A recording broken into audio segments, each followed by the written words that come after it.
Ready to dominate the battlefield and leave your opponents heaving with regret? This Guardian Mastery Pack is your seismic step toward becoming a true force of nature. Whether you're building pressure with seismic surges or setting up a crushing blow that shatters defenses, this pack is forged for those who don't just swing hard, they swing smart. Master the art of timing, tempo, and terrifying power plays. It's time to raise your shield, brace for impact, and send your enemies crumbling under the weight of your will. Because when the Guardian heaves, the whole arena shakes. All right. So, guys, that was pretty good. Very good. I was trying to incorporate a lot of Guardian puns, as many as I can. Yeah. So hopefully I But hit all of them. Behind the curtains for a second, you came in, you were like, "Oh, I don't have a script. What do I do? Let me just type up something real quick." And then So, that's what you Evan, come up you're with. saying There I it is. crushed it? You absolutely did. Guys, this is what I do for the school system. I just say puns in front of the kids until they cringe so hard they laugh, right? It's what I do. We're getting ready for the school system to start. So, okay. Well, before we get into the Guardian Mastery Pack, this is a spoiler set review. Information just came out. Some of us are excited, some of us are hesitant, but there's a lot of things that are different about this Mastery Pack set than anything that's been covered before. I know we all have our different takes on it, but before we begin there, what did we learn since last week? What did we learn since last week, guys? Let me drink my coffee real quick. Well, I suppose I can go first. I'm Ning, first of all. Oh yeah, hi, I'm Will. I'm Evan. Awesome. Nice to meet y'all. So, last weekend, I played Syndra at the local armory, and that was pretty good. I think my deck technically is a little bit outdated just because it's a blue line Syndra, whatever that means. I know. So, blue line, or do you have blue cards in it? I have blue cards in it, but that's essentially blue line for her. You know, Okay, I gotcha. have at least, I think I have 7 blue cards in my deck. And look at Evan's whole face. blue cards. Look at Evan's face. If you said any number lower than 1, it would be far less than me. But yeah, I don't know. I think it was very interesting. A lot of it was just trying to race and see what happens. I played against Cecilio, and I had a Claw of Vinzerikai on. First of all, I learned what Spell Void does or means. So that was interesting. But also the entire time, or the entire game, there was not a single arcane damage that came my way. So it's like, with all my blue cards, I wish I used my other dagger instead. What was funny is turn 0, I poked, did the thing, flicked the knife, and then I used Concealed Blade. And so actually, technically, I did have both of the kunais out, plus the Vincerikai Claw, and I could have swapped the battle plan at any point if I wanted to, but I was too scared to do so. Well, in your defense, Cecilio's a tough bugger to kind of match up against because you don't know if he's going to go physical attacks or arcane damage and which side he's going to slant more towards. So, race, I think, was the good way of saying it. Yeah, and then I played against 2 Iras with the Edge of Autumn Vengeance stuff, and that was very interesting too. I think my lesson from there is just try to not leave your arsenal or have any cards in your arsenal, so then you can ignore the Enact Vengeance card, or at least and just take damage from it. Was the Whirling Mist Blossom an issue with that? Because I know Syndra doesn't like. There was one turn. There was one turn where that got scary, but I was able to navigate around it. So yeah, overall, very, very fun. All right. Awesome. Oh, it's so cool. I also, on Tuesday, I played Syndra, and my deck is very different from Ning's. Ning runs 7 blues. I run 0 blues. And, wow. I kind of want to be like, you're running too many blues, Ning. But then my first round was against a Jarl, and I said, oh no, I wish I had 7 blues in my deck. Yep. I told my opponent, I said, please do not destroy my flick knives before on turn 2. And then they said, okay. And they destroyed it on turn 3. Oh, nice. And I said, okay. They kept their word. They kept their word. And So I lost against that. It was actually closer than I thought it would be, given how rough of a matchup it is and how quickly they destroyed my flick knives, which is the best Cinder equipment. But no, they played it well. It was fun. Yeah. And then I played against, our lubricate loving Trevor. Nice. We always pair up against each other on Tuesdays. That's me and Will always. Yeah. We've been team killing each other a lot. Well, you guys been team killing me a lot lately, so yeah. I did beat Trevor. I ended up 2-1 that night, so lost against the Jarl. But I heard he was beaten so bad he went and cried in a barrel of lubricate. Yeah. Last week, what we told everybody, Ning, because unfortunately both you and Trevor weren't here, and as everybody now knows, it was because you and Trevor took a trip to Corsham to enjoy some lubricate together. You came back early. Trevor's still over there enjoying himself. Don't tell all the secrets, We have to. I mean, it should be like lubricate counter gamers. Anyways, they're only going to get worse from here on out, guys. I decided to show up to Armory. I played Vincent. It's been a while since I played her. I kind of wanted to get into the Runeblade. I feel like it's time for Runeblade to kind of rise up. There's a lot of prey that Runeblades could kind of like munch on, from the assassins to other classes. I was trying to build a Florian deck, like an aggressive Florian deck. Inspiration came from Andrew Lawrence, who played like Channel Mount Heroic, really like this 0 cost, go again attacked, really strong, really putting a lot of pressure on there. But of course, I didn't have time, so I grabbed what I did have, which is Vincent. I learned a few things about how I could have won the game. I actually lost on the last round. Wasn't really trying very hard because I knew if there was going to be an uneven amount of people, I was going to just drop anyways after the first game. Grab my armory pack, grab my pack, and then head out. But it doesn't mean that I should play sloppy. And so thankfully we had another experienced Vincent player there, Tommy from Siblings and Cardboard. He said, hey, you missed your priority window. You could actually killed him by making 2 of your rune chants unblockable if you timed your shadow action card correctly, right? Because there's a little window between each Runeblade, and when you stack the Runeblade card up top with the dice on top, you kind of forget that it's actually Runeblade chant, Runeblade chant, Runeblade chant. So I kind of lost my. It was a really close game against a Slippy, so really close, but I learned a lot on that one. I'm looking forward to playing Runeblades again. They were super fun, but. We're now getting into the Guardians, so I might be playing me some Jarl, because that's also the second deck I have kind of considering or building. Gross.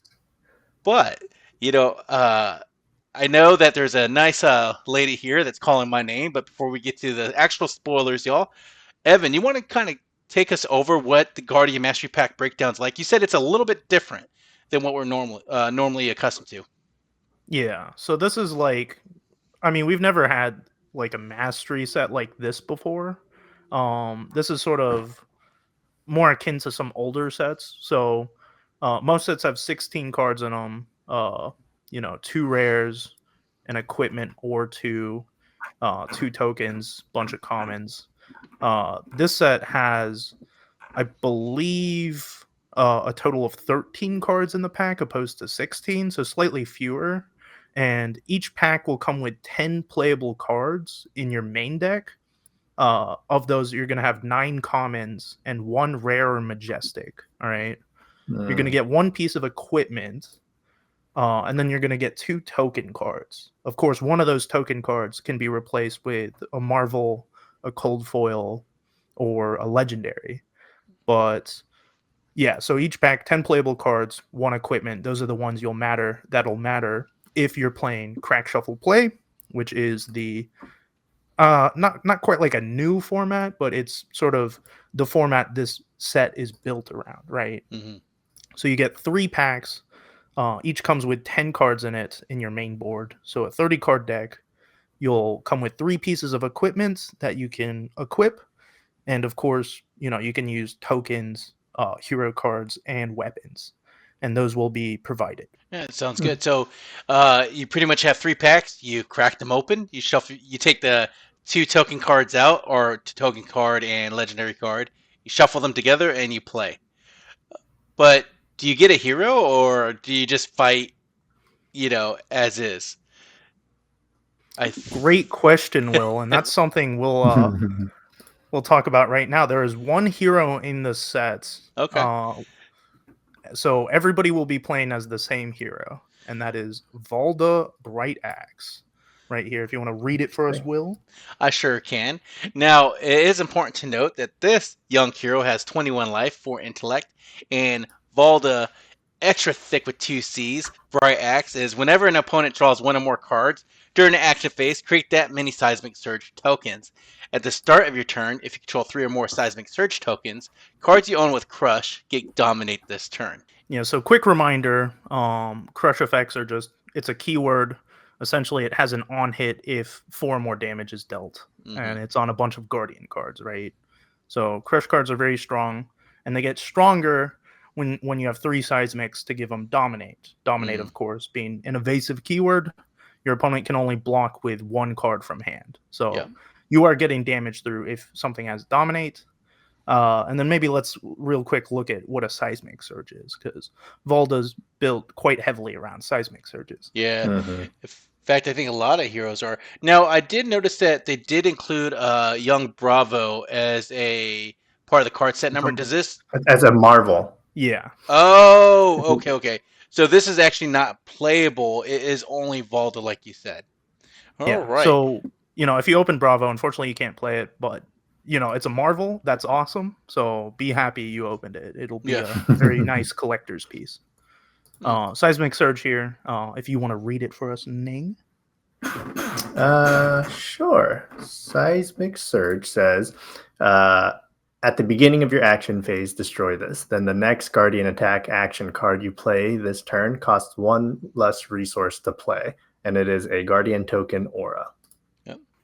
And before we actually start getting into the actual cards of the set, one reminder, like we're going to rate these cards based off of the actual shuffle, crack, and play very quickly, but we're going to also give it a rating overall and how it could actually impact a Guardian player or in CNC format. Is that about what we were talking about, guys? Does that sound correct? I think the ratings were mostly for crack shuffle play. Okay. Though if any of the cards are playable like in other formats, we'll sort of mention it, right? Okay. Yeah. Then that's what we'll do. So CC is going to be the after mention, but we're going to deep dive into this with crack, shuffle, and play in mind. All right. Just if you missed out on our High Seas retrospective, we did a set review there. We're going to use a pretty similar scale. Yep. So 1 to 5. 3 is that sort of like baseline, like, hey, this is playable. This isn't excellent. This isn't bad. 5 is like absolute bomb. Just like you want this in your deck always. It will win games like on its own. 4 is sort of like a solid, like, hey, this is like a high tier card that will win you games. 2 is like, hey, this is really bad. I don't want this in my deck, but I guess sometimes you'll be fine with it. You kind of shrug. You say, oh, I guess it's fine that this is in my deck. 1, of course, is just straight unplayable. You're very upset that the card is in your deck. Bit of a spoiler here. Because of crack shuffle play, there aren't actually going to be, in my opinion, any 1s. Yeah. Every card has a baseline level of playability in this set. The 1 is really considered a cracked bauble. Like, really, it's either this card or a cracked bauble. It's almost interchangeable. So that's the 1. Yep. 2 is somewhat playable and can give you some payoff in the right context. And as Evan said, the rest of the scale is as the scale says. Now, one of the critiques we had in our High C set review was we gave out way too many 5s. So we're going to restrict the amount of 5s and excitement we have, which I don't think will be a huge problem for a lot of us. Oh, right? Don't worry. It's not going to be very hard. Yes. All right. Evan, why don't you go ahead and kick us off with the first and only weapon in this set? Yeah. So this is a 5? This is a 5 because if you don't have it, you don't have a weapon. Correct. Yeah. So High Riser, it's a token, meaning you're allowed to start the game with it, even if you don't open it from your packs. This is the weapon of choice for Valda. It's once per turn action. You can pay 3 resources to attack. It attacks for 3, and if you've drawn a card this turn, this gets +1 power. So it is a one-handed weapon, and It's no Titan's Fist. A three resources for 3 damage is pretty mediocre. It's good enough. Like you're happy to have this, but yeah, it's pretty mediocre. And there's a bit of anti-synergy too. You do get the +1 if you've drawn a card, which is quite powerful. There aren't many good ways to draw cards, and more importantly, if you draw a card during an action phase, your opponent who is playing Valda gets a seismic surge. So there's incentive not to draw cards, actually. So that makes High Riser seem even worse. I think like a vast majority of the time this is swinging for 3. Not excellent, but it's good enough. Well, and it's the only weapon in this set, so it's not like you could actually use anything else. I'm going to cover Testament of Vala. It's not going to be playable if you open this up. Good job. Shake yourself, clap yourself on the back, give a cheer. This is more for CC. It's not for Crack Shuffle and Play. It's going to be one of those token slot cards. The reason why we're mentioning it. But if you control 3 or more Seismic Surge tokens, this gets +2 defense. If you control 6 or more, instead this gets +4, and it's Guardwell, which is a keyword that they started introducing when this combat chain closes. If this defendant put -1 counter defense counters on it equal to its defensive to its block value. Right? Sorry, that was a little bit of a rush there. Tongue twister, yeah, especially for me. Just a bit. So, Evan, what do you think about this? You're the Guardian go-to in CC. What's this card? How's this card looking? Yeah, this card's really, really strong. Like, if you get the max value, right? So if you have 6 seismic surges, in essence, this blocks for 5. And yeah, that's kind of insane. Like, one piece of equipment that blocks for 5 is really, really powerful. Granted, it's kind of tough to get 6 seismic surges, but as Valda, it's not impossible. And there will be times where, like, I think, like, if you build your deck properly, there will be times, like, every game that you can consistently get up to 6. And this is a very good payoff for doing so, right? Yeah. I don't think any other hero outside of Valda wants it, just because getting seismic surges is not, like, key to other heroes' game plan. Yeah, like it's not easy either. Yeah, and more importantly, Valda's kind of like built around it, right? So I think in Valda it's super good. Like definitely a hyper playable card. Other Guardians probably not gonna run it, to be honest. But I do like how they pick Guardwell here, because getting 3 seismic surge tokens great. You'll get the minus counters on it, and then if you happen to get 6, you get 2 more defensive block on it later if it so happens. That's the whole point of the Guardwell. So I do like how they incorporated that here. So you can use it either for maximum value of the 5, or you can at least block it when you have the first 3 and then block for 5, or the additional 2 later, right? So yeah, you can split up the block. Yeah. But like either way, like 5 value out of 1 piece of equipment is insane. So yeah, I like it. For CC, can't play it in Crack Shuffle Play, y'all. Oh, classic. Oh, yeah, the Helm of Eisen's Peak. So I guess in terms of art, sounds so dirty when you read it like that, Ning. I mean, hey, enjoy it while it lasts, right? I feel like for the main body, the main 4 pieces of equipment, I don't know if it makes much sense to give a scaling for it, just because you either get it or you don't. And if you get it, you're going to play it regardless, but we can still go over it. So the headpiece blocks for 1, has Battle Worn, which is really important, right? And then as an action, you can pay 1 to destroy this helmet, and then you get an intellect +1, which means that at the end of your turn, instead of drawing up to 4 cards, you get to draw up to 5 cards. I think for the purposes of this set, or the Crack Shuffle and Play, it seems pretty good to have. Like, if you luck into it, great, right? You can block with it, and then on some off turn or some setup turn, maybe you can pay into it. But I guess I don't necessarily know if there is many ways where you can try to set up and play this. I feel like this is more of a Hail Mary situation, or if you spent an entire turn to block, maybe you pitch into this so you can end up with 5 cards in your hand. I think that's kind of the idea I had, where it was like, Equipment with additional abilities like Helm of Eisen's Peak, like that's pretty powerful. Like I'll always take an ability on blocking equipment opposed to no ability. Yeah. That being said, like I don't really see a good time to use this. Like if you had to block out and you have one card in hands, if that one card is a blue, I think I'd rather swing with my hammer, to be honest. Yeah. Like the only times I'm really thinking you would want to activate Helm is if you're left with one card in hand and like it's a yellow, for instance, so you can't swing. You can't do anything. Like you don't want to arsenal it, for instance. Like it feels kind of niche. There's no easy way to get like one random resource. Like there's no chess piece that just gives you a random resource. So it seems kind of weak. The pitch count, especially with the seismic surge tokens and the generation of those tokens, I think people will have like an additional resource floating. Although you're right, it doesn't have go again, so it's kind of at what point would you ever use this, right? Like so, it might just be as a fodder if you have the seismic surge token pop on your turn. But you can't use the seismic surge token for this, can you? You cannot. So because it's not a guardian attack action. Yeah. Yeah. So yeah, that I get it. You're playing it because it's battle worn 1, and if you happen to get the effect off, great. Yeah. Yeah. So that I'd probably just be like, it's a 3.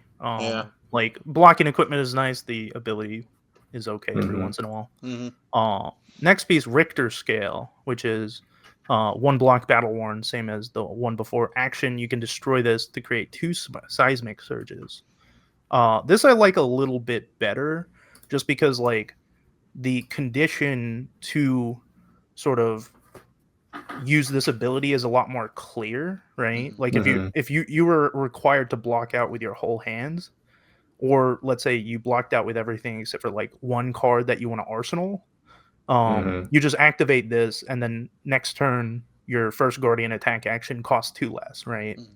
So if there's no actual play you want to do on your turn, and you have this up, you go ahead, just activate it. It's pretty good. Yep. I feel like I got the better card here with Gauntlet of Boulder Hold. It's action, pitch 3, destroy this. The next guardian attack action card you play the string gets +2 power. Has go again. It's battle worn. It's for 1 defense or block. I like this one. I feel like if you have a multiple blue hand, you got playability with this, and it definitely helps. It has battle worn, and I love that go again keyword on the Guardian's equipment. If the other 2 equipments had that go again, they'd be a lot higher in my book. But I think if you see Gauntlet, you're very happy for this card. Yeah.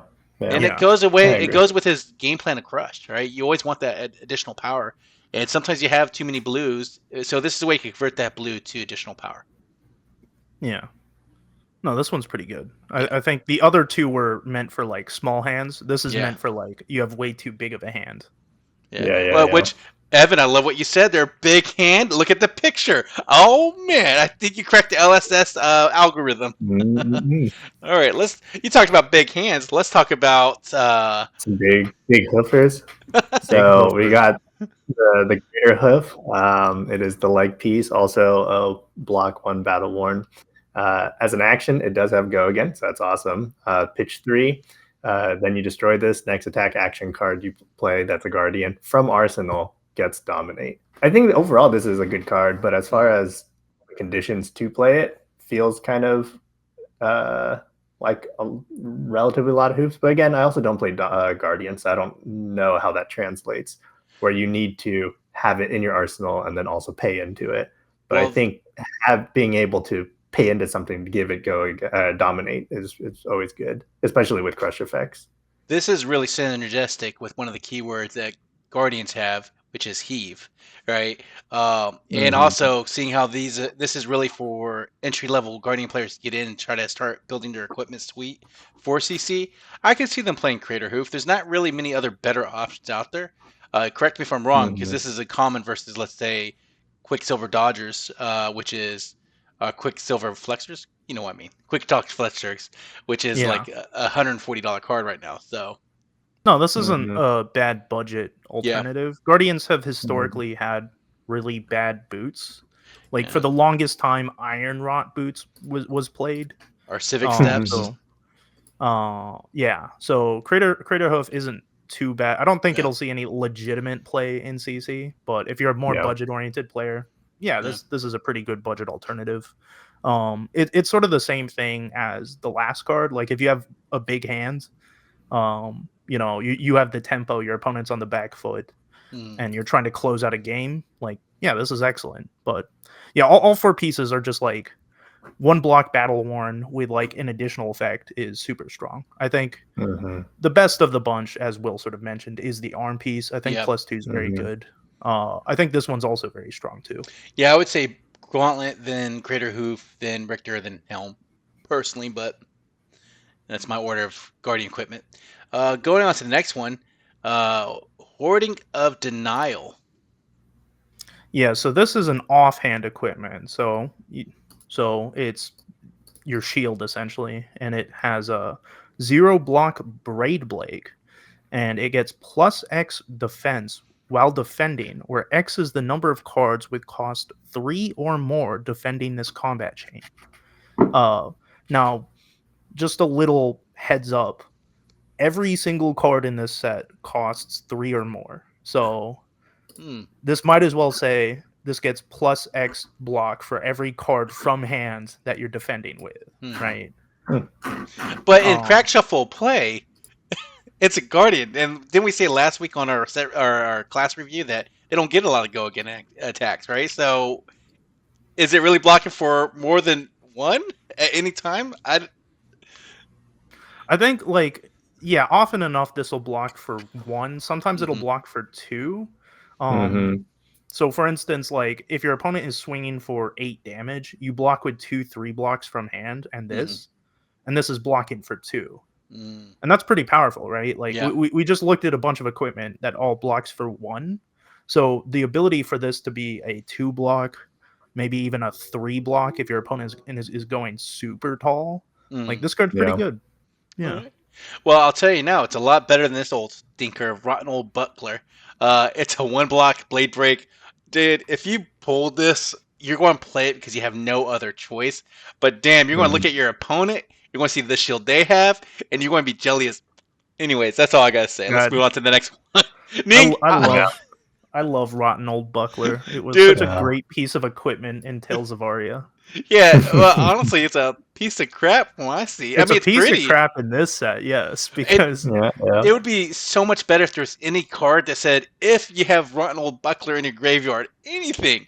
There's nothing like that. It's just a 1 block, and I'm looking at all these other pretty shields, and it's a Rotten Old Stinker in my book. Anyways, going on to the next one. Not to say about the Rotten Old Buckler. Not to be salty, go ahead.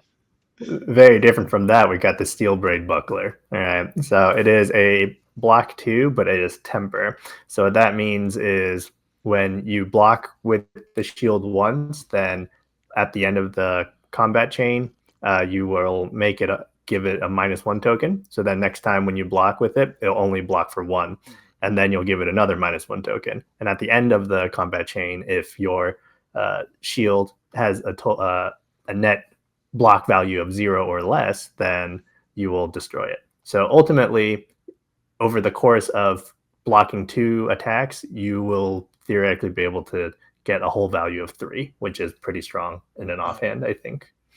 And I think this is the best shield for Guardian if you're not a elemental hero. Correct me if I'm wrong, Evan, because I think we mentioned this last week. Yeah, I mean, Victor has a better shield than this. Oh, yeah, sorry, I forgot about Victor's. I guess, yeah. But yeah, this is a pretty strong card. It does see play in Constructed. It's a reprint. Yeah. And yeah, this is definitely the best piece of equipment in the set. Like, if you look at your equipment and you have a Rotten Old Buckler and your opponent has a Steel Braid Buckler, this game is unfair, guys. But yeah, man. This is like if we were giving ratings out to equipment. This is like the 5. I don't know. For the this set. Is definitely a 5. This is kind of insane. Just 3 block. Everything else blocks 1. You get to block 3. And here's the thing that kicks me in the jaw, right? They're all common equipment on the rarity, right? And you have such a wide variety of strength in between this equipment. Like Hoarding a Denial, I can see play, like you said, blocking tall attacks, it will get its value. But you're comparing that to Rotten Old Buckler, and I mean, we'll even talk about Evan if you want to cover this card. Like, I love the grin on this, by the way. Very very happy looking shield. Tremor of Resistance. It's a 0 block with Blade Break, but if you control a Seismic Surge token, it gets +2 block. So this is really strong. It's less good than the Steel Braid Buckler because it's a 2. It only blocks for 2 instead of 3, and it's conditional. But as I sort of mentioned, Steel Braid Buckler is like a 5. Like it's kind of an insane card.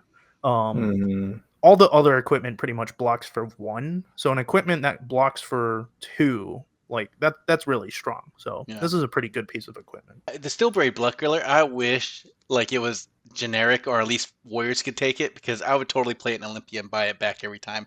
That's a side note. I get a cool card. Why you can't.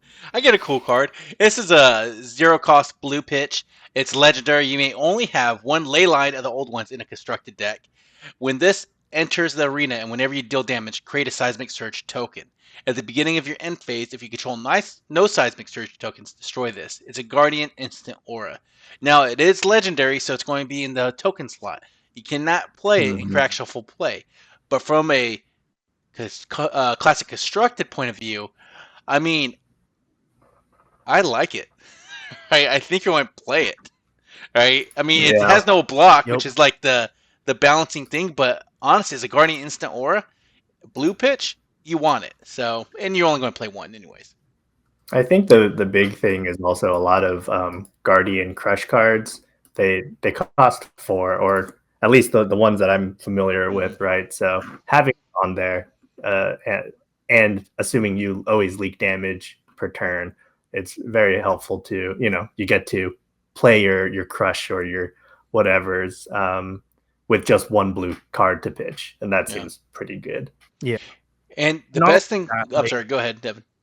Like, it goes away if you don't create a Seismic Surge, but if you have, like, let's say the Tectonic Plating out, if you Tectonic Plating every turn, this literally never goes away, right? So that's pretty strong. So it's like giving every single one of your attacks an additional on-hit for the rest of the game, as long as you can keep it around. And it's pretty easy to keep around. And you might think like, oh, it's a legendary, so like, oh, you got to draw it. But Imposing Visage is a card, and that card allows you to tutor for this. So, and it's 0 cost. So it's a lot easier to get out than you might think. Yep. All right, and then now we get to the actual newer cards from the set. Yep. So we have Break Stature. It is a 5 cost yellow pitch Guardian attack action card that hits for 8, blocks for 3.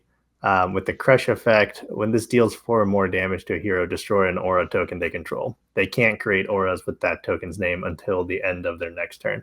This seems pretty strong in the context of playing against another Valda. Granted, it costs 5, so I don't know. I mean, honestly, it works against fealty as well, right? Like, if you get the Crush on it, like, and a lot of these cards don't like blocking, like Cinder doesn't like blocking, Fang doesn't want to give up his whole hand to block this card, and it's 8 coming through. I mean, for CC, I think I don't know, it might be playable. They had to make it yellow pitch for that reason, because if it was blue, it'd just be auto-fitted in right away, right? So, but, and you said it in Crack Shuffle play, I mean, it's pretty good. Yeah. You don't think so, Evan? I think this card's pretty mid in both contexts, unfortunately. I think the big reason is just it's yellow. Like, I think we talked about it a bit last week, Will, where it's like Guardian cards are really bad. Like, they're really bad on rates, right? Like, spending 5 resources for 8 damage is a very, very terrible rate to play. Yeah, it's a 3-card so you really 8. It's a 3-card 8. So you really want that on hit to do something extremely impactful. And I just don't see it. Like if 4 more damage is dealt, you destroy an aura token, and they can't make that aura token. Against most heroes, this does like nothing. And against certain heroes, it's like, Fang can block 5 pretty easily. They've got equipment. Warriors block pretty well in general. something like it's pretty good against Rune Blades. Rune Blades block pretty well too. Mm-hmm. Like when you compare this card to like Spinal Crush. Spinal Crush is red, so it gets the 9 power opposed to 8. Mm-hmm. And the effect on Spinal Crush is very, very, pardon the pun, backbreaking. So yeah, just break stature. I kind of look at it and I'm like, well, the effect doesn't really matter as much as you probably want it to. Yeah. And it doesn't swing for as much damage as you would want to either. So what is this for? Well, let's. But within the context of crack shuffle and play, though, it feels like it forces your opponent to block. I mean, even in crack shuffle play, like if your opponent was planning on, like, let's say making some seismics, they just block with the card that makes the seismics. If they have 0 seismics, this does nothing outside of swinging 5 for 8. Of course.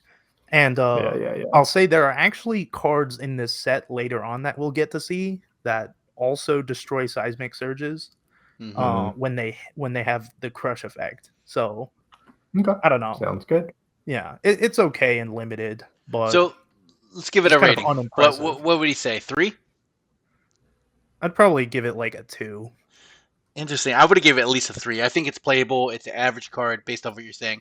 It has lower rate value, but you are still forcing the block out their hands. At least 2 cards, or a card in equipment. So, but let's go on to the next one. So this one is Clash of Bravado, and it is a 4-cost, 7 power, 3 block, and it has when this defends, clash with the attacking hero. The winner destroys an aura the other hero controls. So, just as a reminder for people, clashing is you both reveal the top card of your deck, and the player with the higher powered card wins the clash. So, if you win the clash, you destroy an aura your opponent controls, and they get to do the same to you if they win the clash.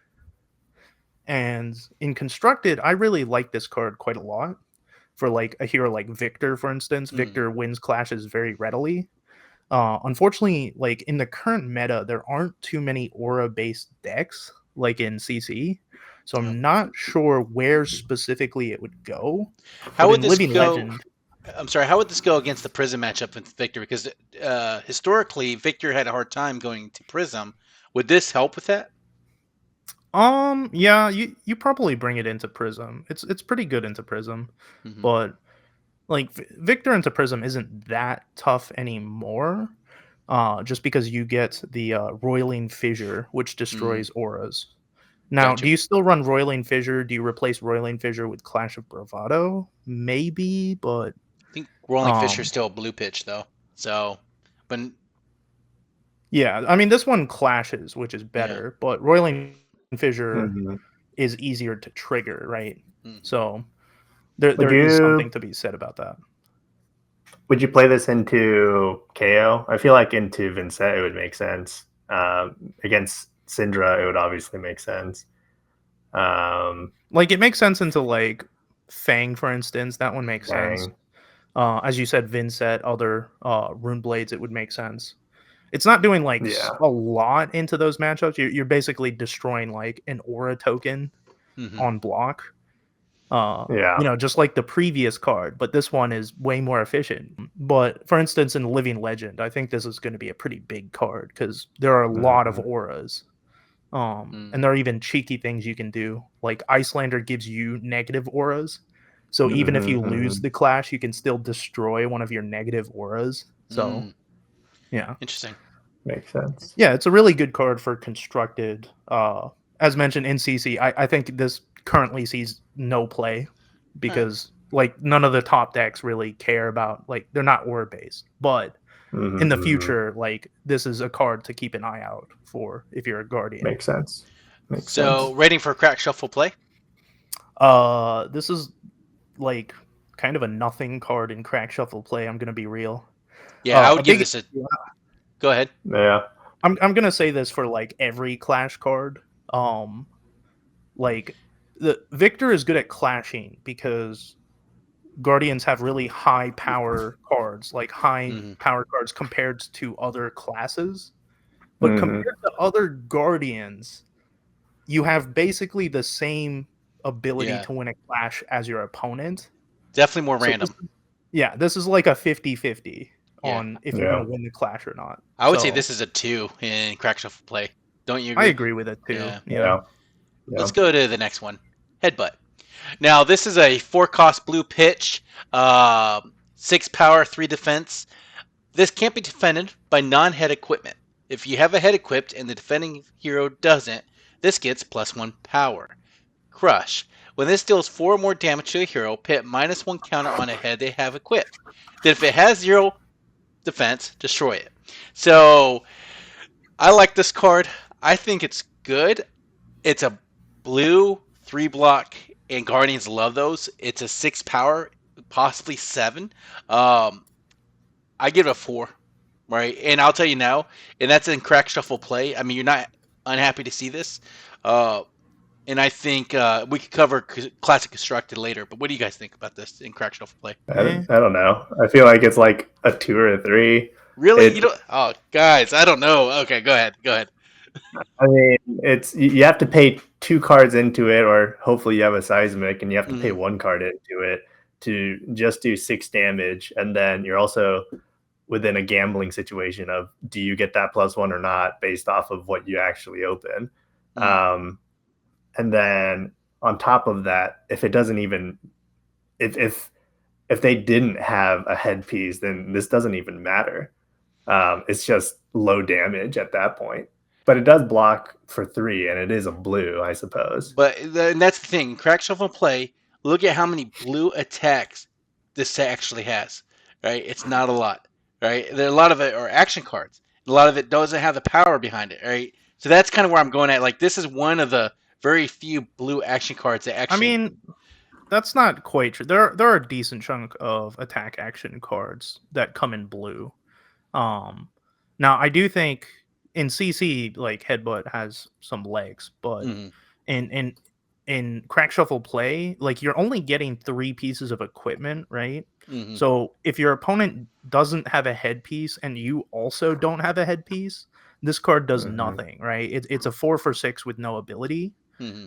Sometimes, like, if you have a headpiece, you can make this a 4 for 7, which is pretty good for like a blue card. But as Ning said, it's kind of an awkward number, right? 4 for 7, because 4, unless you have a seismic surge token, like, this costs 2 cards. I think it's like a low 3. I think it's the blue block 3s get a 3, to be honest. So. I guess this is one of those things where, I guess based off what I was seeing in this set, like, and I am happy with this card for Classic Constructed, because, again, I mentioned it earlier, Jarl. But, and it's another blue block 3 for Guardians. But I do think it has more play in this limited format than people are going to give it credit for because of the lack of blue cards they have. But this is also a Majestic too, so how often are you going to see it, right? Yeah, I suppose my point there is there's a reprint in this set called Buckling Blow. Oh yeah, we're going to get to it. Yeah. But like it essentially achieves the same thing without your conditional +1, except you get to give a -1 counter on any equipment they control. But again, we can get into it later. Yeah. Well, I guess that's true, right? So within that context. Yeah, and constructed mediocre. as Will was saying, like, I'm not gonna say it's like super good because it's a blue card. Like, it's like a minor upgrade to like Victor, for instance. I think some of the blue cards you run to Clash, this is better. Yeah. Jarl definitely likes it because he likes destroying equipment. Yeah. So it's definitely an upgrade. So Guardians are happy to play it. Sure. Sounds good. This card is a 5 just because of picture alone. Dude, I didn't know they took a snapshot of my body. Oh my god, I'm gonna have to sue them. Absolutely. Oh, by the way, my body is the fat guy in the back cheering them. Like, yeah. Like, a couple weeks back, James White, he kind of messaged me and he said, Evan, I need a massive favor. Can you get some candid photos of Will? And I said, sure, man. Shirt on or shirt off? Well, he said shirt ripping. Like there you go. There you go. I did not realize they would get into this set, so congratulations, Will. If you guys want my signature, ladies, I'm already married. Sorry to say it. Guys, I don't discriminate. I'm already married. So if you ever see Will, just ask him to sign your peck. Your peck perfect. Yeah. Yeah, absolutely. All right, so peck perfect. It is a red cost 5 card. Is a red 5 cost 9 attack card that blocks 3 and has a clash effect, which we have already discussed. Clash effect in this set specifically. Well, this one's weird. This is whenever a card defends this. Oh, yeah. This is the opposite. Interesting. It's still fine. So whenever a card defends this, clash with the defending hero, the winner destroys the top card of the other hero's deck. I think it's just I don't know. It seems kind of fun, just to be like, hey, are you going to defend it? Do you want to gamble?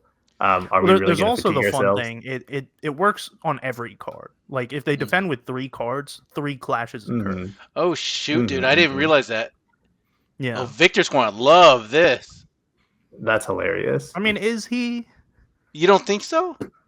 Well, a big issue with this is if you play against Gravy Bones, they're like, oh man, I will defend with like a billion cards. Just give me a whole extra, like you keep milling my allies. That's so cool. Well then, sideboard it out. Easy. Yeah, but the big thing, and I think we talked about this, Will. But like if you're clashing, right, you're not running like defensive cards, so like running straight fatigue is pretty difficult to do. And the big issue here is that if you're playing Victor, for instance, Victor has really good anti-fatigue tools right now.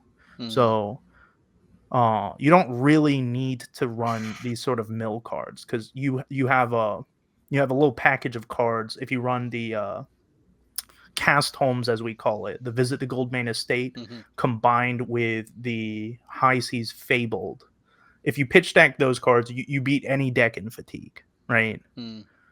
So because of that, Peck Perfect, it's a cool card. I really like the effect of forcing your opponent to either take a bunch of damage or clash with you a lot.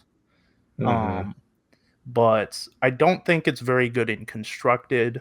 Now, there is a case for, like, Victor gets some cards that are just like, if you clash with this card specifically, get a benefit. So I could see Peck Perfect being played in those kind of decks.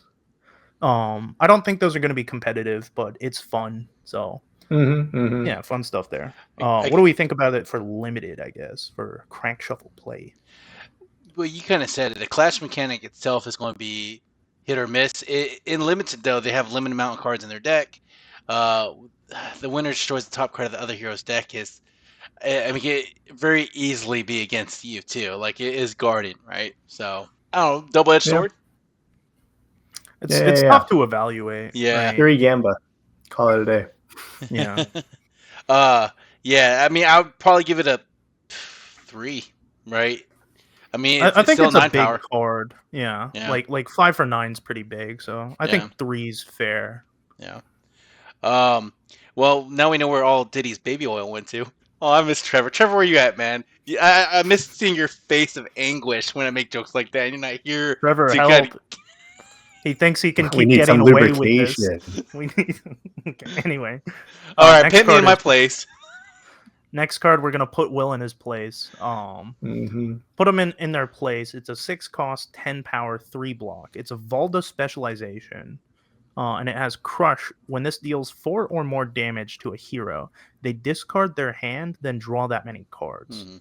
And of course, when that happens, you will gain Seismic Surge tokens for every card they've drawn. So, yeah, this is a really strong effect. Yeah.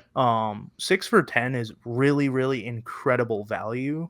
Like, I think every card that I'm gonna rate super highly is gonna be like a 6 for 10. So just be prepared for that. And the effect is just kind of insane, right? Like your opponent has to try to block this out, or on the next turn you're gonna get another dominated attack. And yeah, so this is incredibly powerful. Yeah. And also you're losing in fatigue too. Like Yeah. you lose in fatigue, you lose in value. This is insane. I give this a 5, A and this is 5. also very strong Yeah. in CC. Like this is a Yeah. good reason to play Would Volta. you play this into Gravy Bones?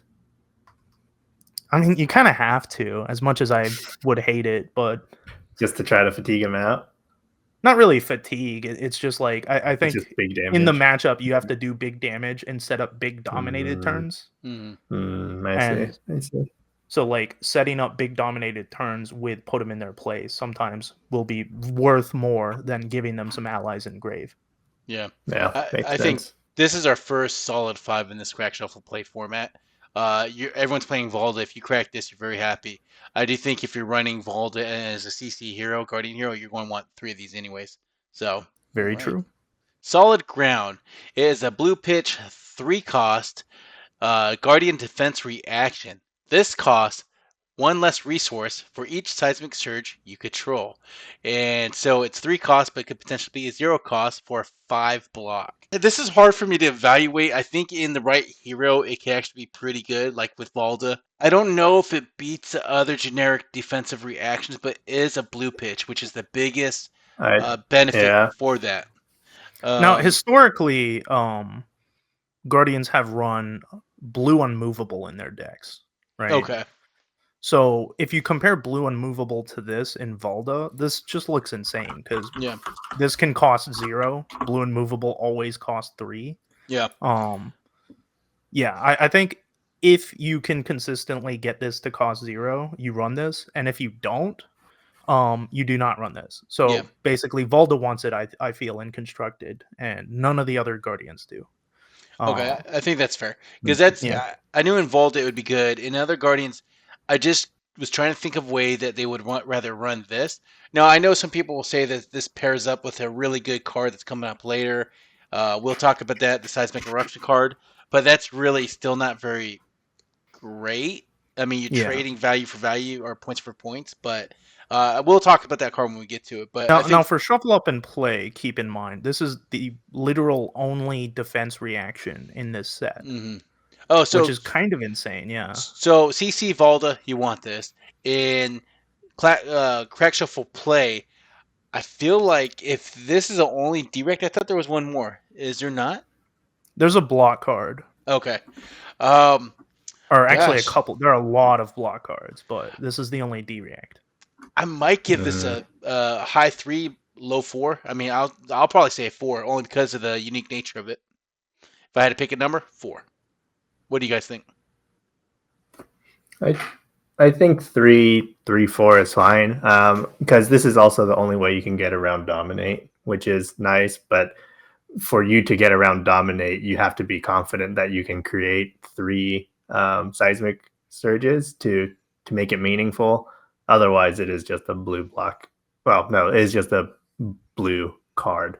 Yeah. Blue block 5, yeah. I think like against dominate, like even if it costs 3, you're happy, right? If your opponent's dominating a big card and you have 5 block in your arsenal, like you're pretty happy with that. Yeah. I think it's honestly a really tough card to evaluate, right? Yeah. I'll say low 4 on my side. I think it's like I'm between 3 and 4, but That's I think where I there's was enough good thing to be 4. Yeah. I mean, it's just so unique in this, like because it's the only defense reaction. I think that's why the number goes up 1 notch for me. All right, sounds good. So next card we have is Leave a Dent. It is a blue 0 cost action card. Your next and it blocks 3. Your next Guardian attack this turn gets crushed. When this deals 4 more, destroy the top 4 cards of their deck. I feel like overall this is fine, but it's also, I don't know, it seems good enough. It's a rare go again card for Guardian, so that's neat. Also blocks blue, blocks for 3. You can pitch for blue, but also I think in this set, trying to mill your opponent seems to be a huge thing, and so at the very least threatening that seems to be pretty good. But for you to have to give up 1 card to give your next attack an effect, I feel like you may have to suffer a crush or 2 to get it off. So So I don't know. I feel pretty mediocre about it. Maybe a 3. I would give it a 3 as well, only because it is. I mean, you're not unhappy. Here's the thing: it's not. It's like you said, Ning. You don't want to play this to get the crush effect, even though you might have it. Like I would play it as a pitch card, and if I happen to get this ability, I'd be okay with it. If it just lines up, the stars all line up, sure. But I am not playing it for this actual text on this card. I'm playing it because it's a blue pitch and it's a 3 block.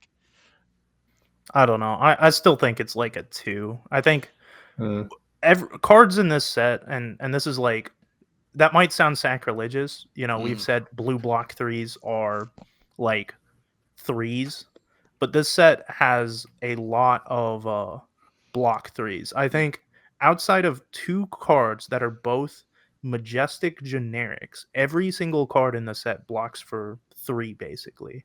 3, 4. I think there are a couple exceptions. So I think there are 3 cards that block for 2 in the set.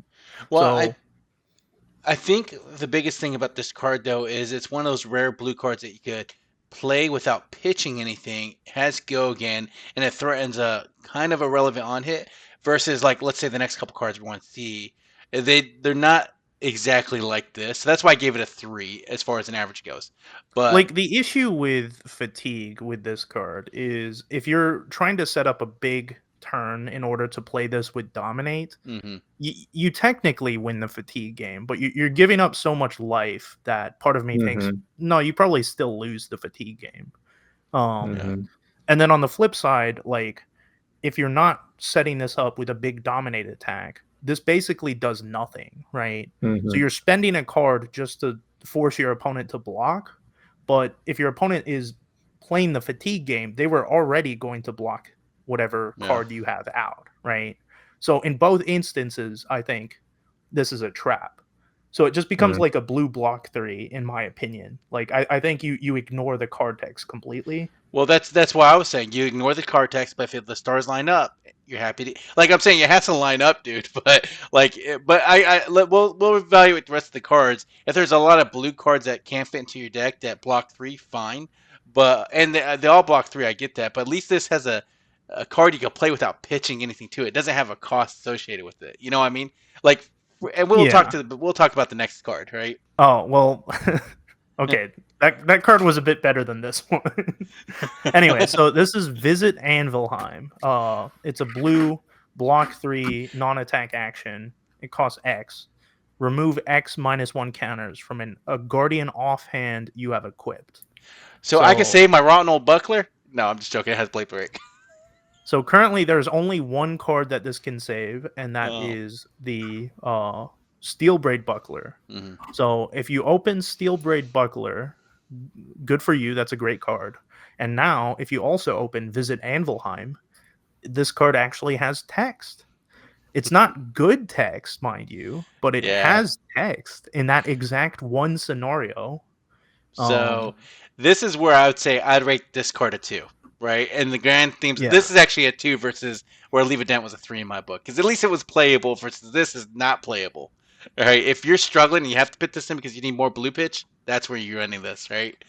I would argue Leave a Dent is better than this card, but I think they're both blue block 3s, like 95% of the time. So I would say both are 2, though. Okay. I guess, what do you think, Ning? Oh yeah, no, this is definitely a 2. Yeah. If we're saying ones don't exist in this set. From a interesting, I'm sorry, go ahead. I mean, cards that block 3 and pitch, like, that can't be a 1, right? So this is a 2. I would still say, this Visit Anvilheim is a 2. Now, that being said, I do think I might try to fit this in a Jarl if he's running the Ice Buckler. I think it might have some potential in there. All right, to kind of keep on fitting in the early Frostbite tokens. I don't know. I think there were some, like, for instance, with the new shield, like, that's kind of interesting because you can remove 5 -1 counters. There was an old shield from Dynasty that I think blocked for 3 with Battle Worn, but it came in with 2 -1 counters. Savior. Season Savior. I can't believe you remember the name. So I've opened a Dynasty pack or 2 in my day. Yeah, so it's meant for those kind of cards. I don't think it's very good, but it's interesting in, like, weird fun decks. So this is another It's one my where I was alley, I saying, think. I would give this a 2. It's daily grind. It's a 0 cost blue pitch, 3 block. Attack action cards you control get when this defends. Clash with the attacking hero. The winner destroys the top card of their hero's deck. At the start of your turn, destroy this. This is another one where, again, compared to Leave a Dent, a 3. Anvalheim, daily grind, both a 2 in my book. Gents, what do you think? There's a lot of room in my negative old man mindset to call cards bad. I can say that Leave a Dent is a 2 and say Daily Grind is even more of a 2 because this card sucks. Yep. Look, all I'm saying is this is what That's this the is end of why that Leave a Dent was a conversation. 3, because these cards suck. They deserve their own category of a 2. That's all I'm saying. this is what Brian Gottlieb said, oh no, everybody's gonna give this card a 2. Let's put 2 even worse cards next to it to make it look better. Well, that's because when they said, "Hey, Will, we need that picture of your pack," I was like, "Okay, but you really have to do me a solid here." I see through your lies, Will. Look, all I'm just saying, like, these are 2. I'm not saying play Leave a Dent if you don't have the space for it. Leave it out, right? But like compared to Anvalheim and Daily Grind, these are truly a 2. All right, let's see how surprised we could be with the next blue card. Oh, well, actually, let's talk about Daily Grind in Classic Constructed. Because do you like this for Victor? No. Okay. I think like the issue once again comes with cards that are like, hey, you should clash more, except they lose clashes. So Daily Grind loses clashes. So why would you put it in your deck when it's all about clashing? So yeah, and that's what you were saying last week with it going against your game plan, and inadvertently when you add these cards in, it's actually weakening your game plan, so you can't play a lot of them. Yeah, at least Peck Perfect was like a clash winner, so like that card you can think about, but no, Daily Grind sucks. Okay, let's talk about size. Oh, I'm sorry, I just read Daily Grind. Why don't you go ahead and take care of this thing? I'm sorry about that. Oh, seismic shelter? Sure. It is a 0 cost blue card, blocks 3. There it is again. Has go again, so it's already winning in my books. Attack action cards you control get plus X defense while defending, where X is the number of seismic surge tokens you control at the start of your turn. Destroy this. So, in my opinion, this would be a higher 2 than the previous 2 that we've been talking about. But yeah, I feel like this is definitely playable if depending on the context, and especially since it has go again, I feel like you can just kind of leave it in the arsenal if you end up with it for whatever reason, and then wait for a time that you get seismic surges out. Let me just jump in here, and this what chaps my ass, right? You guys play Flick Flack, right? And you guys get all hard on about this Flick Flack card, and this is in essence a Guardian version of that same card. And I'm not saying this is great. I'm just saying that this is definitely not a 2, because you play it, you're going to have seismic surge tokens. If you have to block, your one card could potentially block for 4 or 5. I mean, it's definitely not a 2, right? Evan, what do you think? I don't know. I think this is a 2. You guys. I think here's the thing, Will. It requires you to have seismic surge tokens. We haven't seen a card that creates one yet. Yes.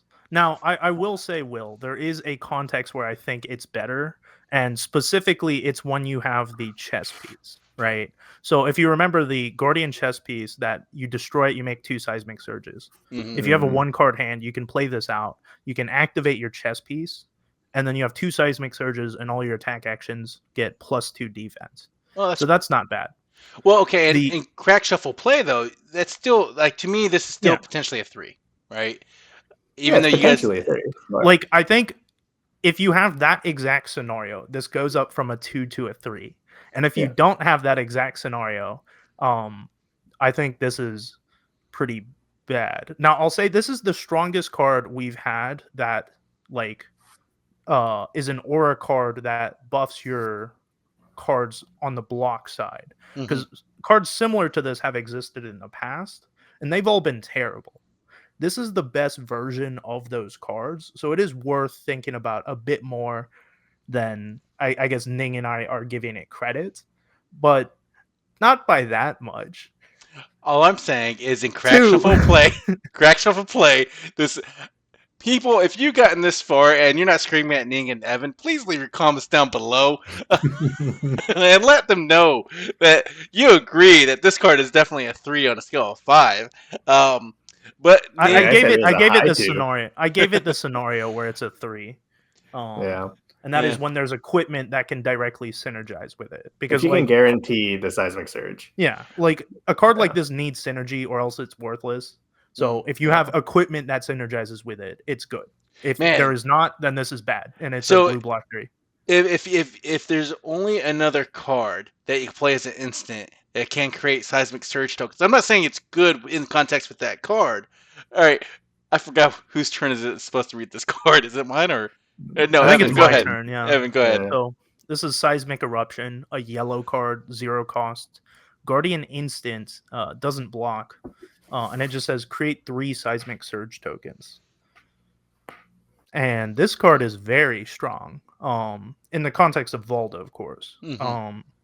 You can basically think of it as a blue pitch card that instead of going to the bottom of the deck, it goes to the graveyard, but it gives your crush attack dominate, right? So it's a blue pitch card that gives your next attack dominate. Right? Because you play it on your opponent's turn, and then your turn comes around, you crack the 3 seismics, Volda gives your next crush attack dominate, and then you play your next crush attack. It costs 3 less, and it has dominate. That's insane. Yeah. It's even better because you can arsenal it. Most of the times, pitch cards you can't arsenal. This one you actually can. So yeah, this is a very, very strong card. I think we've mentioned a couple times it's pretty tough in this set to get 3 seismics. So just having a card just no synergy just does it for you. That's pretty good. As an instant. An instant too. Yeah. That's the crazy part. As an instant. So as far as crack shuffle play goes, what are you guys rating this? Is it a strong 4 for you, or are you going to give it a 5? Oh man, that's a tough one. I gave it a 4 only because. Okay, Ning. Yeah, I don't know, 4.5. Call it a day. Hey guys, thumbs down for Ning's comment. 4.5, taking that middle road there. I say 4 only because 5s, like compared to the pin in their place, this is still limited in what it does, even though it does create 3 seismic surge tokens on a stick. Right, but still a strong 4, and I really want to save my 5s for the really important cards. You know? Yeah, it is limited. Like its strength is based on your crush cards, right? So there's a bit of limiting factor there. But the fact that you can arsenal it and like wait for that good crush effect, like that's really good. So I kind of like it a lot. Well, I you can have this in Arsenal, and you can have 2 cards in hand, and your opponent does not realize that that's actually enough to really send a 8+ power card across, because you have this. You can play this at the end of their turn, and then pitch a blue, swing a high attack. So there is a lot of surprise here, and for Guardians, they really don't get a lot of surprise like actions, and this kind of helps enable that. Yep. Test the Iron Grip. All right, this is a Guardian blocker. First one, it's a red card. It's 4 block. When this defense clash with attacking hero, if there's a winner, the other hero discards a card. Oof. Oh man. Now this card, like for constructed, this looks really strong. In limited, this might come as a shock to some people, but I think this is a very bad card. I think this is a trap. Yeah, I have to agree with you, Evan, man. Like in crack shuffle play, I do not think you want to play this card, man, because you're flipping a coin while you're blocking a card. I mean, you could end their turn right then and there, usually, right? Well, so here's the big issue: is in going back to Victor, for instance, you play Test of Strength, so you wager a gold. So if you win, you get to draw a card. That's awesome. If your opponent wins, they don't get to draw a card. They just get a gold token, right? Yeah. So you get a way bigger, like, victory. Like your reward for winning is way bigger than your opponent. Test of Iron Grip is the exact opposite, right?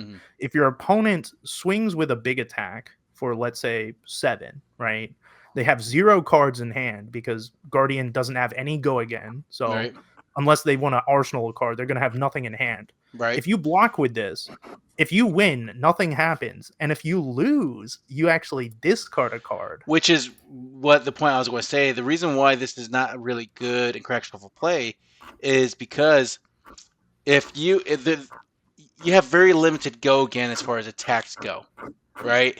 And so the test the iron grip, like, what benefit are you getting if they're going to discard the card? Their turn's already over anyways. So this is actually a 2 for me in crack shuffle play. Oh man, I said there are no 1s, but part of me wants to give it a 1. I'll give it a 2. It's a 4 block. Here's the deal. You don't get to choose if you're gonna play this in your deck or not. It's just going to be there. That's true. Oh, snap. I totally forgot about this.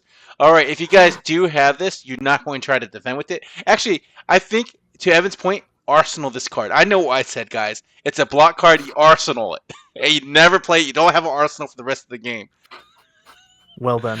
No, I'm just joking. Ignore that. I don't think it's that bad, but it's close. Yeah. All right, go to the next one. All right. Blinding of the Old Ones. It is a red, 6 cost, 10 attack, block 3. Has heave. So while this is in your hand at the beginning of your turn, or at the end of your end phase, you may pay 2 resources to put this face up in your arsenal, and then you get to create 2 seismic surge tokens. It also has crush, where if it deals 4 or more to a guardian hero, cards they own lose all abilities during their next turn. So is this the text card just is blank? Like all your action cards, attack cards are blank? Yeah, that's what it means, yeah. Okay. Yeah. I don't know. I think this is a pretty fun card. It costs 6, but at some point, what's the difference between a 6 and a 5 of the cost? I'd give this a fun 4. So I give it a 4, and it kind of goes with what we were saying with the whole, send 2 cards back, and like with the seismic eruption plus the Valdo's ability, this could really become a very powerful card. But even with the setup with the Heave 2, I mean, it's kind of good, and your opponent's going to see it coming, right? And there's not anything they can probably do about it because it's going to be dominated to get the 3rd seismic surge token. I mean, Evan, what do you think, man? I'll say this much. I think Heave 2 is not great. It's very awkward, right? In limit. I think it's meant for constructed, right? The idea here is you run tectonic plating, right? So you pay 1 resource to make a seismic with tech plating. Then you swing Anathos for 6 damage. So you just paid 4 resources for 6 damage, and then you have 2 floating, where then you heave 2. So you have 3 seismics at the end of that, but you still got to swing for 6 with your Anathos. So that's the big benefit to Heave 2. I think it's more of a constructed thing. In limited, as you sort of said, Nang, I think Heave 2 is pretty awkward. That being said, 6 for 10 is a very, very good value, right? I want you to picture this, right? I think in the past we've talked about 3 for 7s. Like 3 for 7 is an incredible rate, right? We've given that very high marks.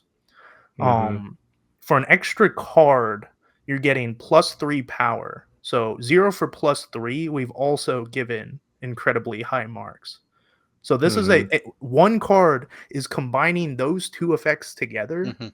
So I give 6 for 10s super duper high marks. I think this is a very strong card. The on hit is very good too. I hesitate to give it a 5, but I'll give it a very high 4. I think every 6 for 10 I'm gonna rate very highly. Yeah, I would say 100%. I wouldn't give it a 5. They're like in correct shuffle play, it's going to be great. In classic constructed, it's going to be very limited in how you play it, but I do think there might be some playability with Valda because she can use, as Evan was saying, the tectonic plating plus the Heave 2 mechanic fairly effectively, and it's still a 6 for 10. Even though, the crush effect is less, like, not really a text box for you in that case. But here's the other thing in classic constructed. This only has an effect if it hits a guardian hero. That's what I'm saying. So That's like, where it's limited, but it's still a 6 for 10. Well, it still And technically has an effect, right? If you have 3 seismics, this will get the dominate just by Yeah. having a crush effect. So well, Fair that's enough. where in Valda it's that evasive damage you were talking about, and the Heave 2 goes toward that game plan. That's why only for Valda would this be played. You're not going to sideboard this. Guardians have way too limited sideboard space, like every other hero out there. But like, because it's a 6 for 10, Valda will play it in Classic Constructed. And that you'll have to play around with it. But there's other Heave cards that are coming up too. So The other big deal is the card is very pretty. Oh, they're all very pretty, dude. I love true. the old one storyline. Like, I know they kind of mention these Colossus as far as lore goes and these stories go, but this is fantastic, right? Now, I think the next one, the next 2 cards are going to be very similar, so we can just like what we just said. We're probably just going to repeat. This is disenchantment of the old ones, and this is smelting of the old ones, and they do the same thing except the crush effect is to destroy all aura tokens they control and destroy all equipment they control with -1 counter. Yeah, and that's funny. Disenchantment is the aura, and then smelting is the equipment. So, haha, kind of makes sense, right? Yeah, I would say 4 in Crack Shuffle play. In Valda, you'll play around with the ratios in Classic Constructed. Yeah, they're all very, very good in limited. Sounds good. All right, I have a fun card. This is very pretty. Annexation of all things known. It's a yellow pitch, 5 cost, 8 attack, 3 block, crush. When this deals 4 more damage to a guardian hero into the end of your next turn, they can't play face-up cards from arsenal, and you may play face-up cards from their arsenal. That's kind of fun. I would. I mean, it's a 5 for 8. It's not a 6 for 10. It's still a little awkward. Doesn't have the heave or any of that mechanic. I'd give it a 3. Yeah, I'd give it a 3. I'm not going to do the waffling 3, strong 3, or nothing like that. It's a 3. What do you guys think? In Crack Shuffle play. It's a tough card to evaluate. Just because like the effect is so strong when you get it, but it's so weak when you don't. Yeah. Well, here's the thing, right? You're going to force cards you're going to play to the Guardian's plan of blocking cards out, right? Fine, right? I'd rather be the one swinging my attack and pitching cards to swing that attack than blocking with 2 cards so they don't crush me and, Lord forbid I have an arsenal, That's kind of where I'm going at with this. Well, this is only meaningful if they heave, right? Or if they just pit a... because it has to be face up for you to use it. So it would be for the blinding, disenchantment, smelting, and I'm not sure if there's other heave mechanics yet. There are a bunch of other heave cards, so I think it's pretty niche. Like heaving is not like something that I expect to happen all the time. So I don't know. I think I might give it like the effect is strong enough. I'll give it like a low 3, but I'm very tempted to give it a 2. I will say the last 4 cards we covered, old ones, blinding, disenchantment, smelting, and annexation. The artwork on these cards are phenomenal, right? Like, if you guys are listening to the podcast and aren't actually watching, go check these cards out. They are very pretty to look at. Now, Nink, tell me how do you pronounce that word? Annexation of grandeur. Thank you, sir. It is yellow, 5 cost. Same deal with annexation of all things known. So it's hits for 8, 3 block, crush. When this deals 4 more to a guardian hero, gain control of an aura they control. I almost like this. Let's go ahead and combine this one with the next one because the annexation cards all kind of do the same thing. So annexation of the forge equips an equipment that they have equipped, which is very funny too. Yeah. Honestly, I give them 4 just based off of the funniness alone. I think the forge is really good. I think the forge might be like I'm very hesitant to give it a 4. It forces them to block with their equipment at the very least. Yeah, I think. I would say with all things known, right? Very situational. You said it, Ning. You don't know if they've got a heave or face-up card in their arsenal. But I think even with stealing the aura with the Grandeur, Grandeur, and then thank you, Grandeur, and then the same thing with the Forge. A lot more playability, a lot of battle worn in this set. So I would say I would give Grandeur a 3, and I'll give Forge. I would give Forge. I don't know, man. That's hard. It's either a 3 or a 4, but I'm gonna stick with the 3. I think I'd give them all 3s. I think Forge is a high 3 for me. Yeah. The Aura stealing one is like a mid 3, and then the Heave stealing card, I think that's a low 3. Okay, but there you go. They're all 4s in the fun ability, though. Yeah. They are quite fun. You can't fault any line of that thinking right there. Evan, get it? Want to go ahead and read this? Yup. Sorry, I was just awestruck by your funny joke. Well, okay, listen. I practice my puns daily just for these kids when I go back to school. That's all I'm saying, y'all. Yep. So this is Fault Line. It's a red 3-cost 7 power 3 block. If you have a card in your arsenal, it gets +1 power.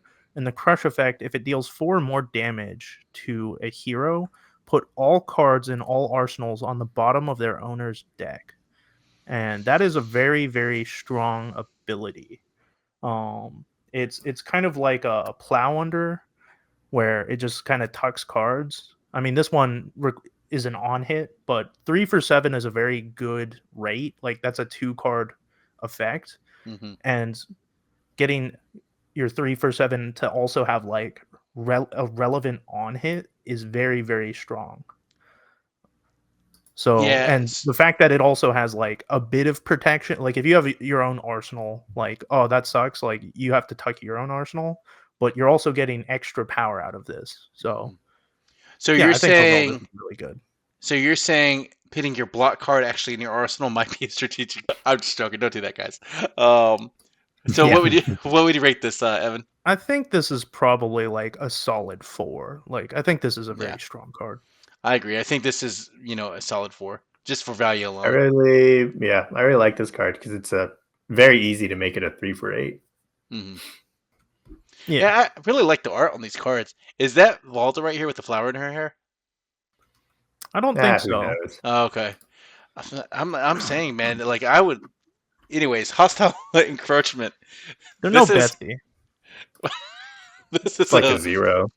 This is a red pitch, 3-cost guardian action attack. It's 8 power, 3 defense. When this attacks a hero, they draw a card. Crush. When this deals 4 more damage to a hero, they discard a card. It's pretty terrible. It's like a 0. Now, granted, you do get the seismic surge. So they draw a card, you get a seismic surge. So there is benefit there. It's a 3-card 9 potentially. Right, I mean, is giving them a seismic surge, or is gaining a seismic surge and having the you're saying a 3-card or 3-cost 9 or whatever, but like they get a 3 value too. So so it kind of I don't know. I'm not. This is I'm with Ning on this. I think it's like a 2. Like if you assume like your average card is 3 value, because like I've mentioned before, every card blocks for 3. Yeah. So they draw a card, it blocks for 3. So the 8 power has just become 5 power, right? And that makes this card look a lot worse. Yeah, I think because they'd just block with it anyways and still go about their day, right? So if they're going to block the card, so they might take 2 damage off this if they block 2 cards in front of it. Yeah, it doesn't really matter. Yeah, I don't know. I don't care for it. All right, I don't really see any play in Classic Constructed. Do you? Nah. No. People might try it just because like it gets the seismic surge off Valda, but I think it's a bit of a trap. Yeah, I would give it a 2 in Crack Shuffle play and a 2 in TC. I guess it's going to be harder to get off. You don't ever want to help your opponent out. No. Renounced Grandeur is a 3-cost red, attacks for 7, blocks 3.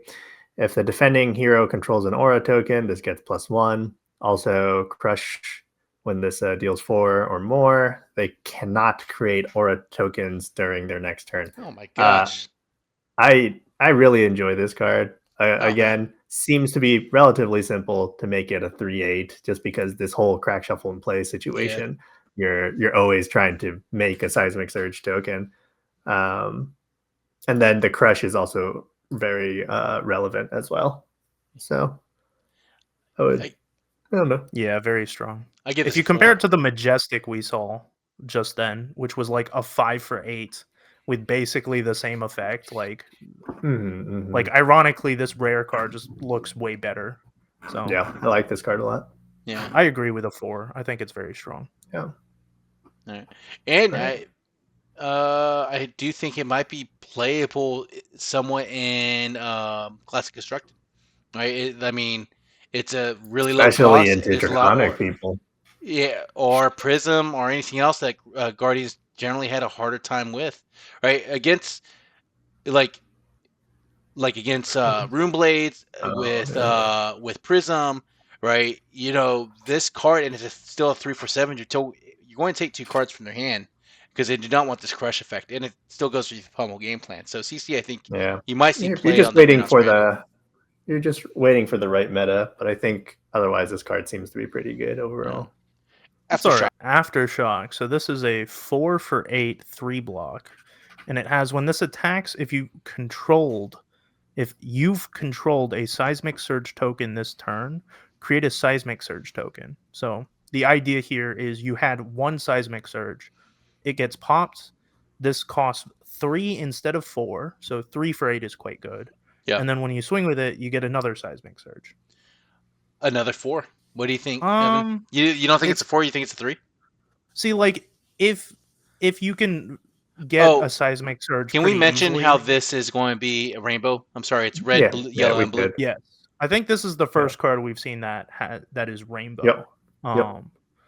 So I think, and this is going to be a common thing that we're going to see, where we rank the red and blues quite highly, and we rank the yellow quite low. I think this card might just be a bit of a trap. I could see it in Constructed just because you have tectonic plating, so it's very easy to have a seismic every turn.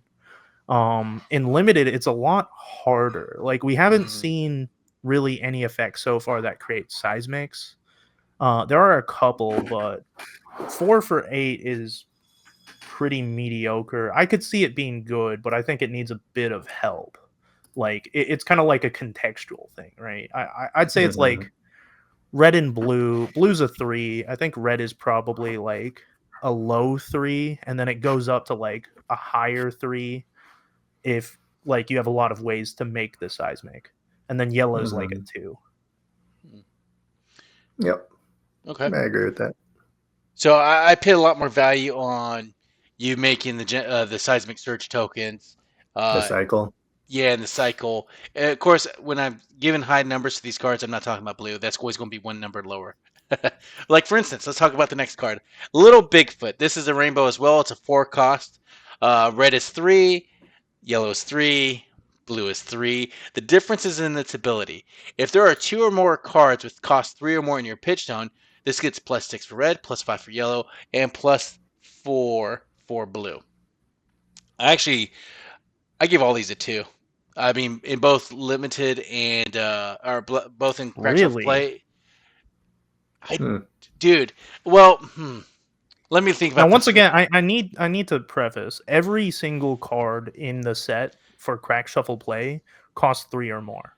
Okay, so let me scratch this because I think I misread it when I first made my initial impressions. Right. If there are 2 or more cards that cost 3 or more in your pitch on, this gets plus 6. So it is really a 4 for 9 because you're going to have to pitch 2. Yeah. Right. Okay. There's nothing here. Okay. You're not clashing in the set, so yes, I want to revise it. You convinced me, Evan, with clash. Well, it will lose clashes. It still beats like auras, right? So, yeah.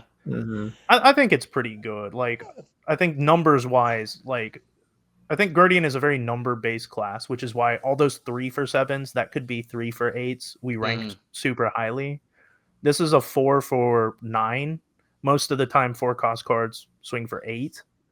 So that's pretty good. Of course, this has the downside. It doesn't work with seismics, right? In terms of, other cards, you get a seismic, it costs 3. You pitch 1 card and it feels really good. This card, if you only pitch 1 card, this card sucks. It's a 3 for 3. So 4 for 9 is very good. If your hands are a bit awkward, like if you don't have the blues to do like a 6 for 9 or a 6 for 10, for instance, like yeah, this is a good alternative. Like this is a pretty strong card. I think in red and blue is quite strong. It's a little weaker in yellow. Mm-hmm. I'd probably say I'd probably give them all red and blue probably like high 3s, yellow probably a 2. Okay. I feel like the 3 is pretty on Standard. point just because it's a 3-card 9, so you get the value of 3, 3, and 3 for each card. Guess that's true. Yep. All right. Classic. Macho Grande. Macho Grande is a rainbow. It is a reprint. Cost 7. Automatically has dominate. Has block 3, and then red, yellow, blue attacks for 10, 9, and I guess it's good. It automatically has dominate. Ideally, in a world of Valda, you always have at least one seismic surge. So hopefully, you're always just using 2 cards to pay for this. Maybe less if you get more seismic surges. Automatically has dominate. But I guess if you already have multiple seismic surges, then already has dominate anyway. So that doesn't really matter. So ultimately, your ideal situation is it's a 3-card 10 with dominate for red, and then a 3-card 8 dominate for blue towards the end of the game. I don't know. I think it's probably it's always a good card to have. Yeah, I agree. I think like this got upshifted. I think the initial printing was a common, and it got shifted up to a rare, and with good reason. Macho Grande is quite kind of, and we mentioned it, Will, when we talked about our Guardian sort of review, like class breakdown, because like Guardians have a tough time like closing out games. So just having a card that says, hey, if you play this and your opponent is at like 5 life, they lose just automatically. Which the blue one does, red one does, yellow one does. So if you have the tempo, but like your opponent is blocking you out, like, and you draw this, you have a full hand, you're pretty happy. And it is kind of awkward. 7 is an awkward number, but you can make 1 seismic, it becomes 6. That's a lot easier to play. But having Macho in your deck, if your opponent doesn't, like, that's a big deal. I agree. And I think for that reason, like in any other context, this would have been a 3. But since it says dominate, I don't know, man. I still think it's going to be a strong 3. Because even getting it set up, though, you're going to have to either take damage or have this in Arsenal and at least carry 2 cards over and have a seismic surge. So because of the cost, this is the reason why I'm keeping it at a 3, even though they did increase the rarity. Is that where you guys are at with the crack shuffle play? I don't know. I'm pretty high on this. I think the red and blue are probably 4s for me. I think yellow might be like a high 3. I think all 3 of them are very good. I can see red and blue being a 4 and then yellow being a 3, right? So next up we got draw a crowd. 2 costs go again. When it enters the arena, each hero draws a card. And at the beginning of your action phase, you destroy it, and the next Guardian attack action card you play gets +3 power. It's okay. Now, granted, this is pretty powerful compared to like a lot of the other like auras. Like we'll see some of the other auras that buff things. Usually, like a 2-cost aura. I'd rather play Leave a Dent than this crap. That's what I'm saying, dude. Well, you're gonna hate all the other auras because this is the most efficient like buff aura we're gonna see. A blue 2-cost for +3 is like as efficient as you're gonna see. You and your opponent both draw a card, so you each get a seismic surge token. I don't it's like. Okay. I don't like helping my opponent out. I'm just going to say that. I just don't like helping them, right? But yeah, Ning, what's your final thoughts on this? I think it's fine. I think I'm in the same boat with you, where I don't like to give them a card and a seismic surge token just because I have to draw, right, and crack shuffle and play specifically. But I guess it's essentially deferring your bonus with their bonus, right? So you have to pay into it, and then you both get bonuses. They get the immediate effect while you get the +3 on your next turn. Yeah. I don't know. I mean, It's, I think it's better than you guys are both making it out to be. yeah. But it's not excellent, so I'm not gonna act Mhm. like it is.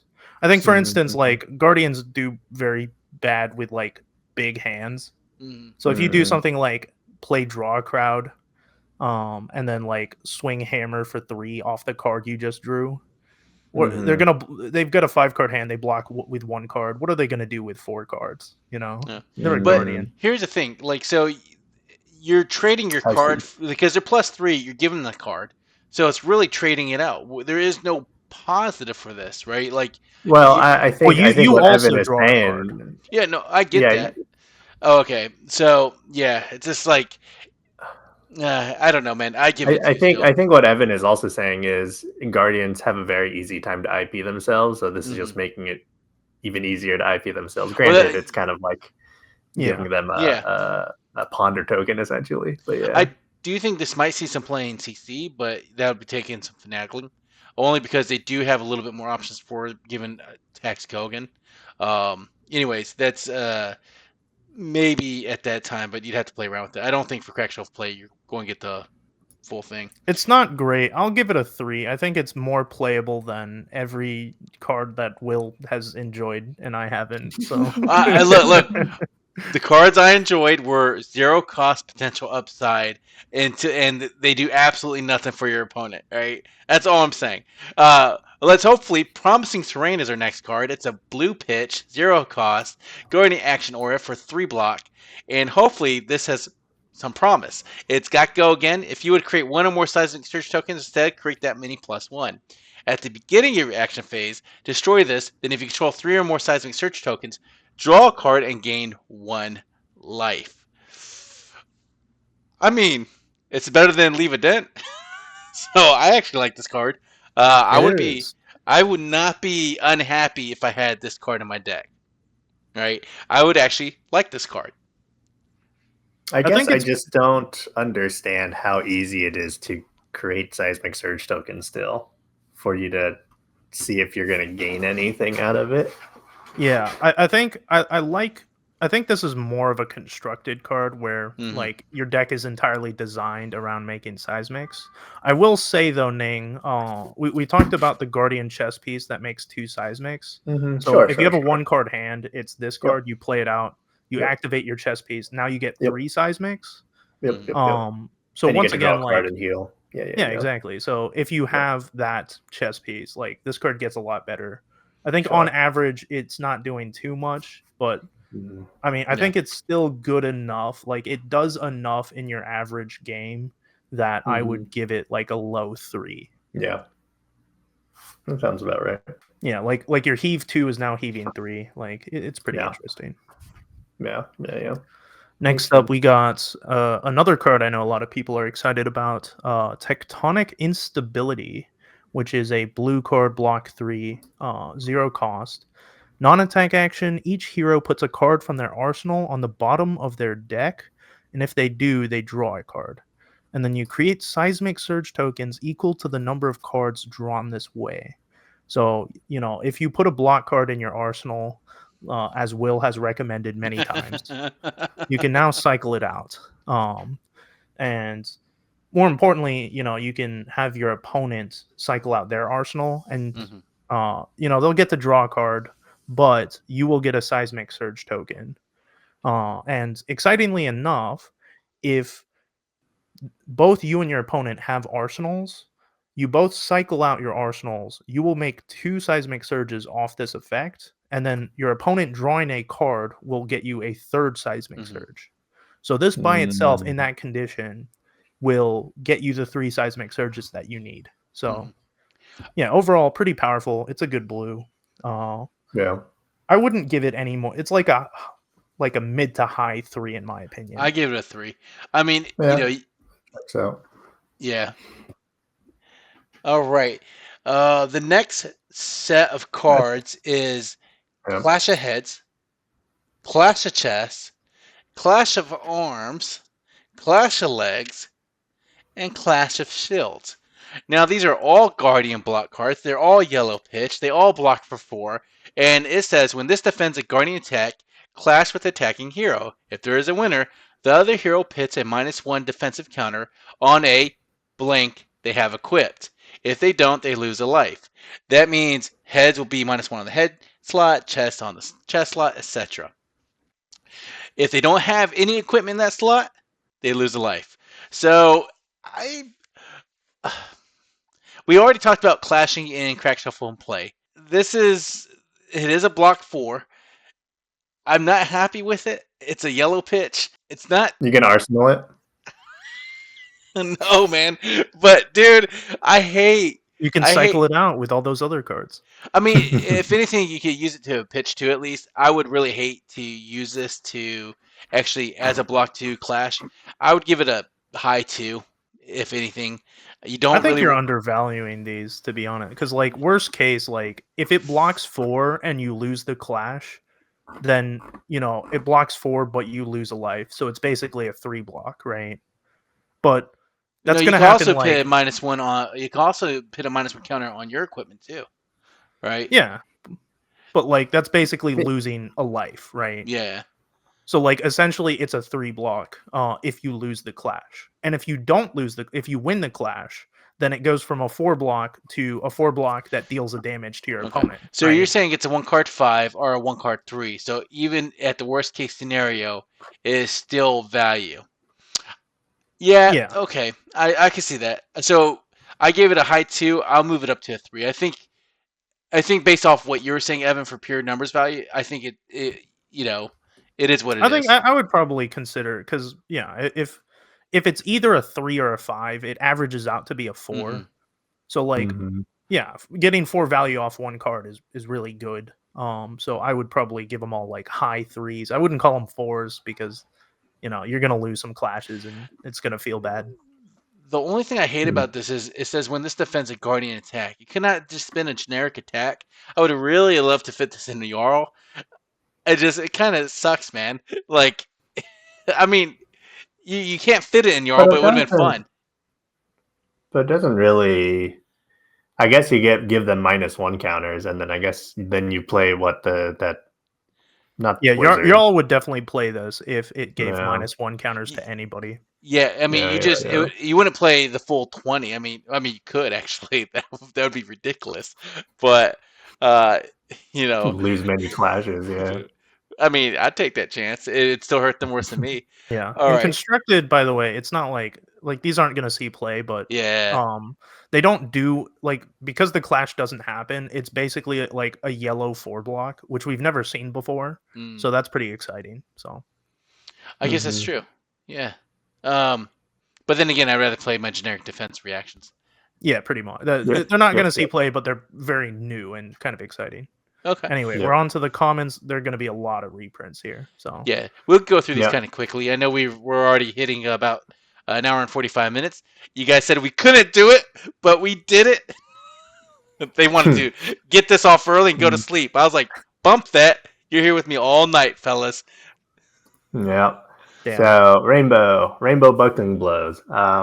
Cost 4, hits for 876. Crush effect. If it deals 4 or more, then put a -1 counter on the equipment they control. Blocks 3. I think it's just generically fine. Yeah.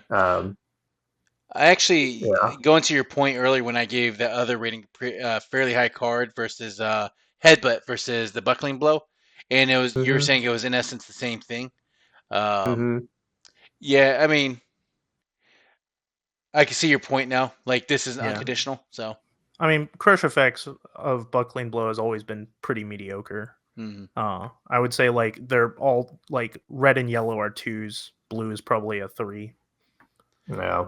You think the red and yellow? Yeah. I mean, red might be better. It kind of depends on how many ways you have to make one seismic, but yeah, I guess in the context of crack shuffle play, right? 4 is an awkward number unless you have consistent ways to make 1 seismic. If you do, then it becomes a lot better. But if not, it's a 2. And at least the headbutt one, it can only be defended by non-head equipment, or it can't be defended by non-head equipment, and the power gets +1 if you have a head equipped and they don't. So it's a little bit more of an upside. I would give the blue a 3, headbutt a 3, and I don't know. Red, you said a 2, Evan.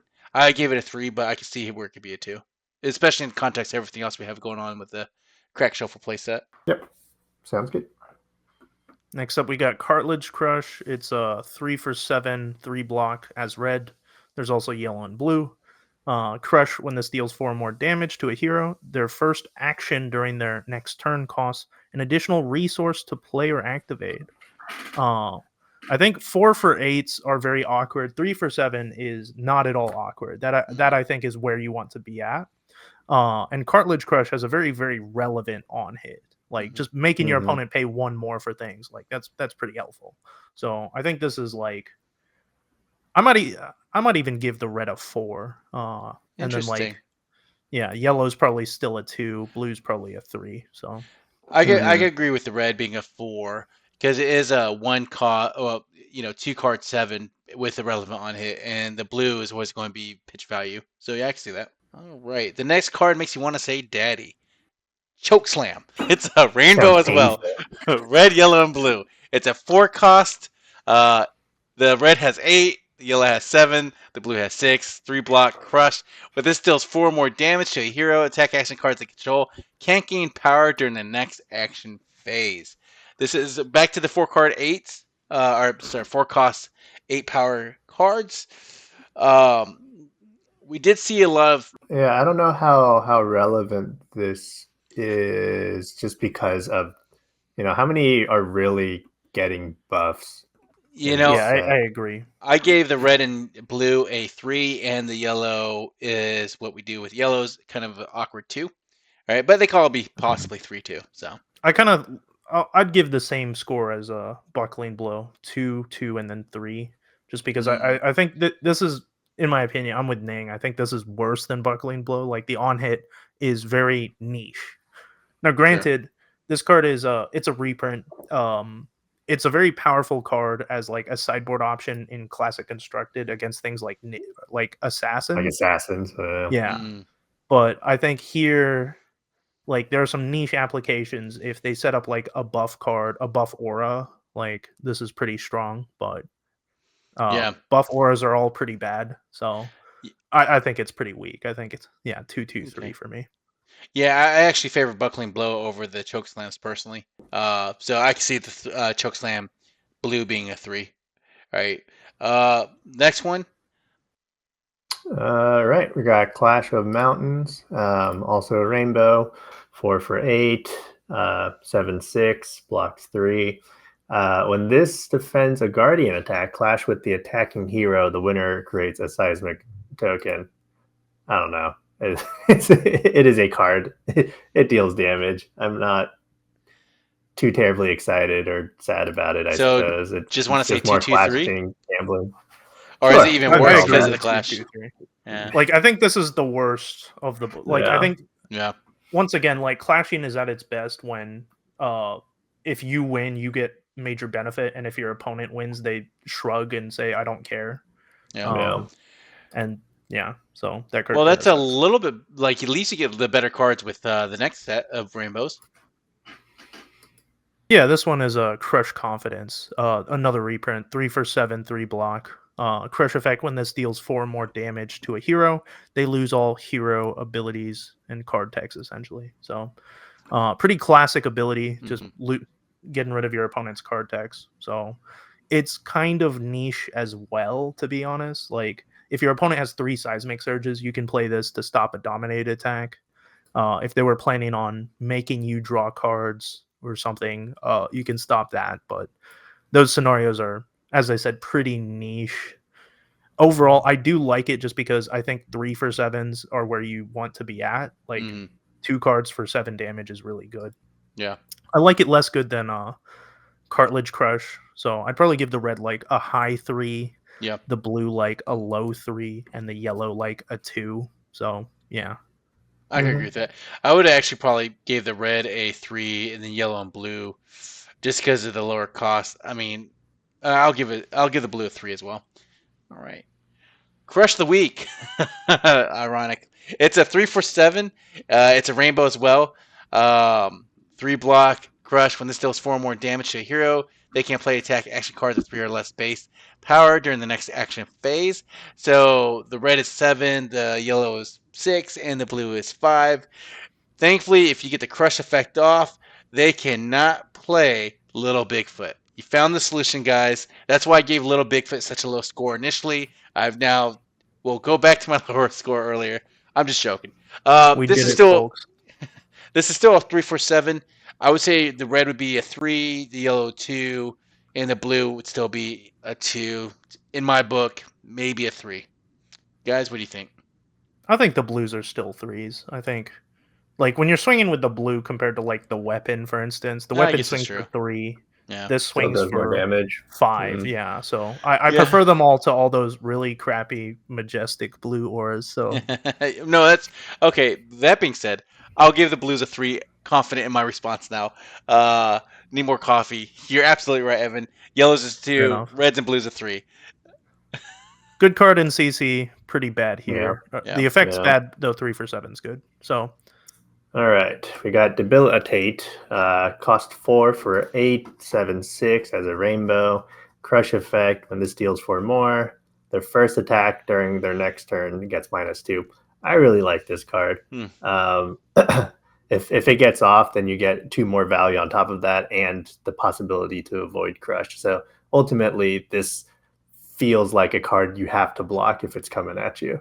I agree with that. yeah, I do. This is the best 4 cost, like, on hit. Unfortunately, 4 cost is still awkward. So I would probably like, I think I gave all the others 2, 2, and 3. I'd probably give these like 3, 2, and 3. So I think it's powerful enough. I'd give the red a 3. Yeah, and I actually gave the blue one a 3, the red and blue a 3, and the yellow a 2. Yeah, Makes sense. Next up, we got Disable, which is a downshift. Actually, exciting stuff. So it is the red one is a 5 cost, 9 damage, 3 block. Crush effect. When this deals 4 or more damage to a hero, put a card from their arsenal on the bottom of their deck. I like 4 for 8 is kind of awkward. 5 for 9, it's still a bit awkward. You kind of want like a 6 for 10, but it's much better, right? And having such a relevant on hit is also very good. I think this is a very strong card. I think the red one's probably like a 4, like a low 4. It's okay. And then like the blue is probably like a high 3, and the yellow's like probably still a 2. Let's be real. Yeah. Well, there is a lot of 5 cost, though. Maybe the yellows will see a little bit more play. I mean, you won't have any choice in the Crack Shuffle. Now there are, and a bit of a spoiler for later equipment. Hardened Cross Strap is in this set, and Hardened Cross Strap makes this card way better. So if you have Hardened Cross Strap, keep that in mind. It's very good with red Disable. Yeah.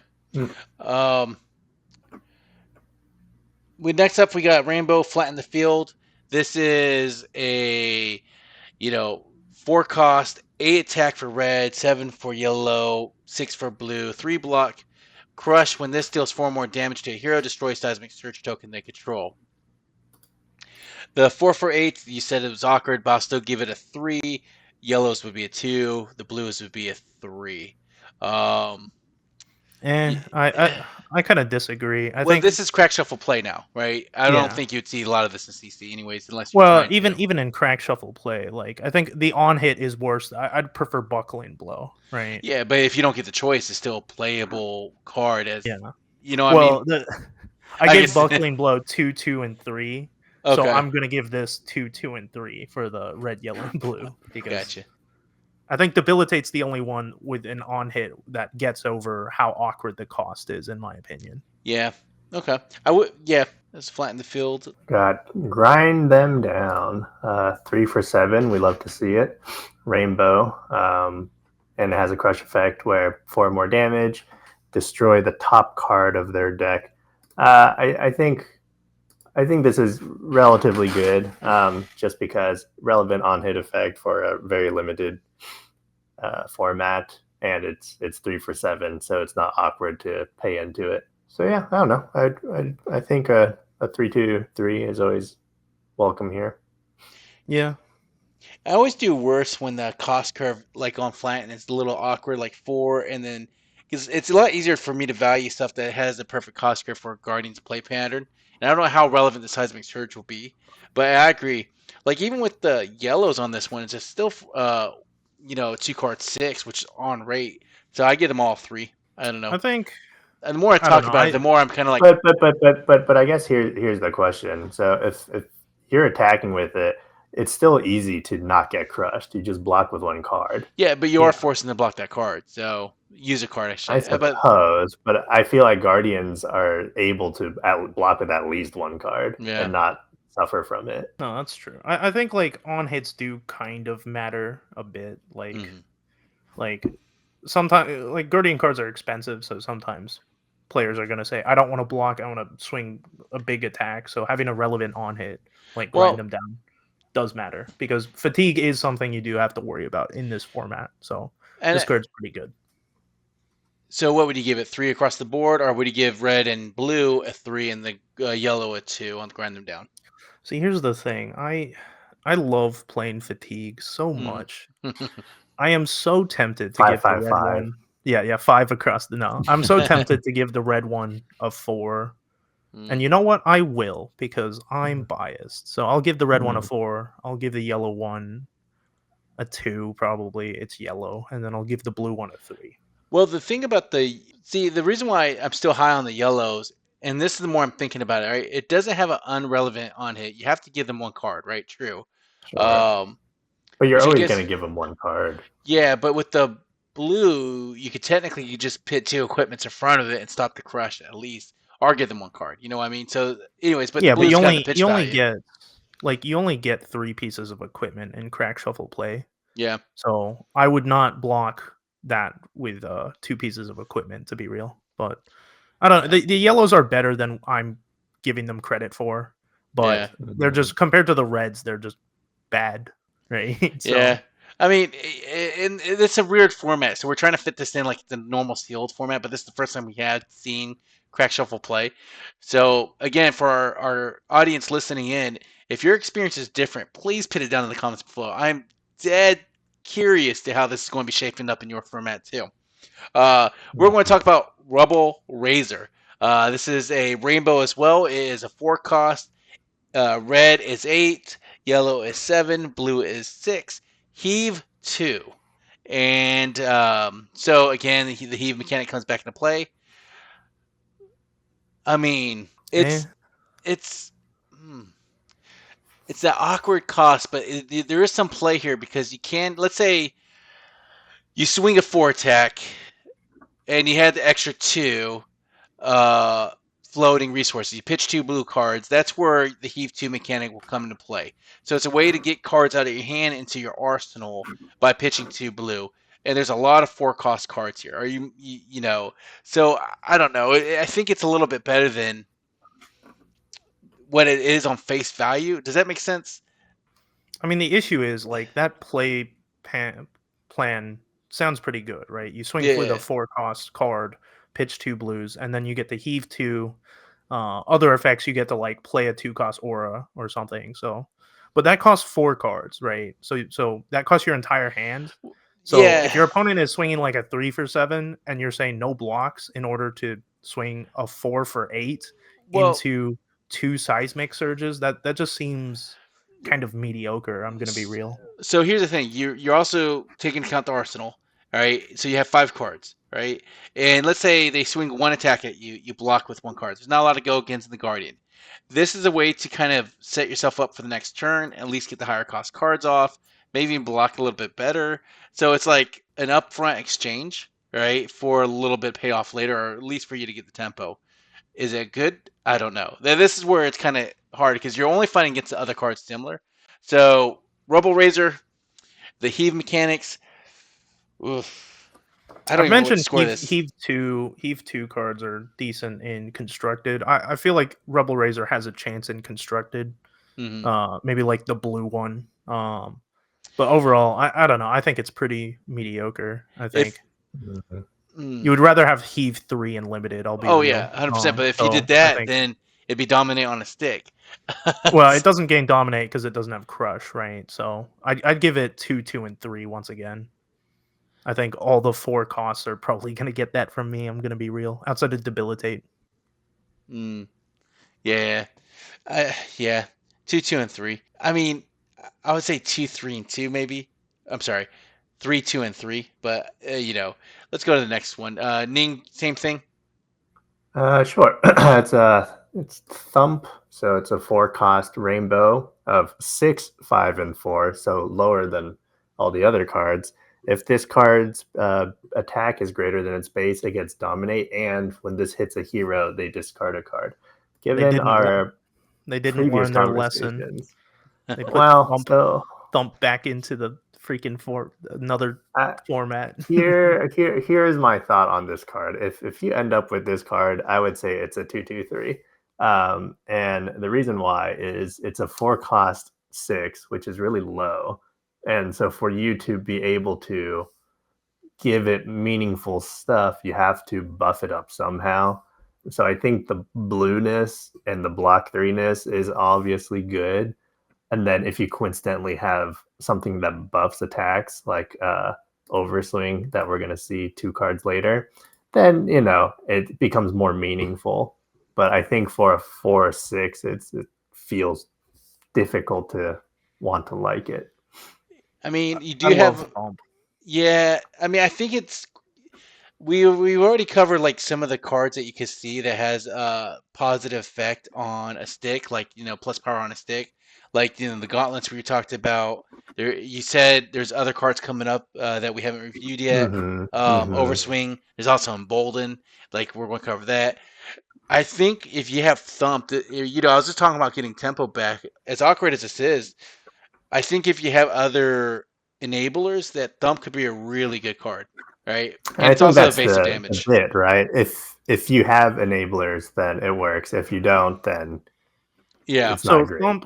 Thump has been existed in previous draft sets. That's why I talked about how much I love this card. It's so funny and stupid and bad. Like now, granted, far as playable or bad or good, or like not playable bad, Oh, it's playable bad. Don't you worry. But I will say Thump. Because it originally was in Tales of Aria, and Tales of Aria also had a bunch of buff auras, and every buff aura was really terrible. None of them saw play outside of being block 3s. Now the one saving grace for Thump, because Thump did have one condition where it was super good, and that was with equipment. So Goliath Gauntlet is in this set, and if you have Goliath Gauntlet and Thump together, that is really, really strong. So in that exact context, Thump goes from like a 2 to like a 4 to a high 3. I would never call Thump a 4. I'm gonna be real, but no, Thump is a good card in that exact one context. Every other context, it's terrible. Yep. All right. So yeah, if you have enablers, it's a great card. Or let me rephrase it. It's a 3. If you don't have enablers, it's a 2. It's very specifically if your enabler is equipment. I think a lot of these cards are like that, where it's like if you have synergy in equipment, it's good. If you don't, it's probably bad. Yeah. But let's move on to some good cards. Yes. Thunderquake. So it's a 6-cost, 10 power, 3 block. Comes in red, yellow, and blue. And it has Heave 3. So you pay 3 resources, put it in your arsenal, you get 3 seismics. This card's a house. I kept alluding to this card. Heave 2 kind of sucks in limited because you're like, oh, I really want that 3rd seismic surge token. Thunderquake says, I got you, bro. Here's the 3rd token. And it's common too. Jesus. Oh, it's quite the common. I kept talking about 6 for 10s being super good. Yeah. This is quite the 6 for 10. I mean, would you even say it's? I mean, I feel like it's a 5, dude, on the red and the blue.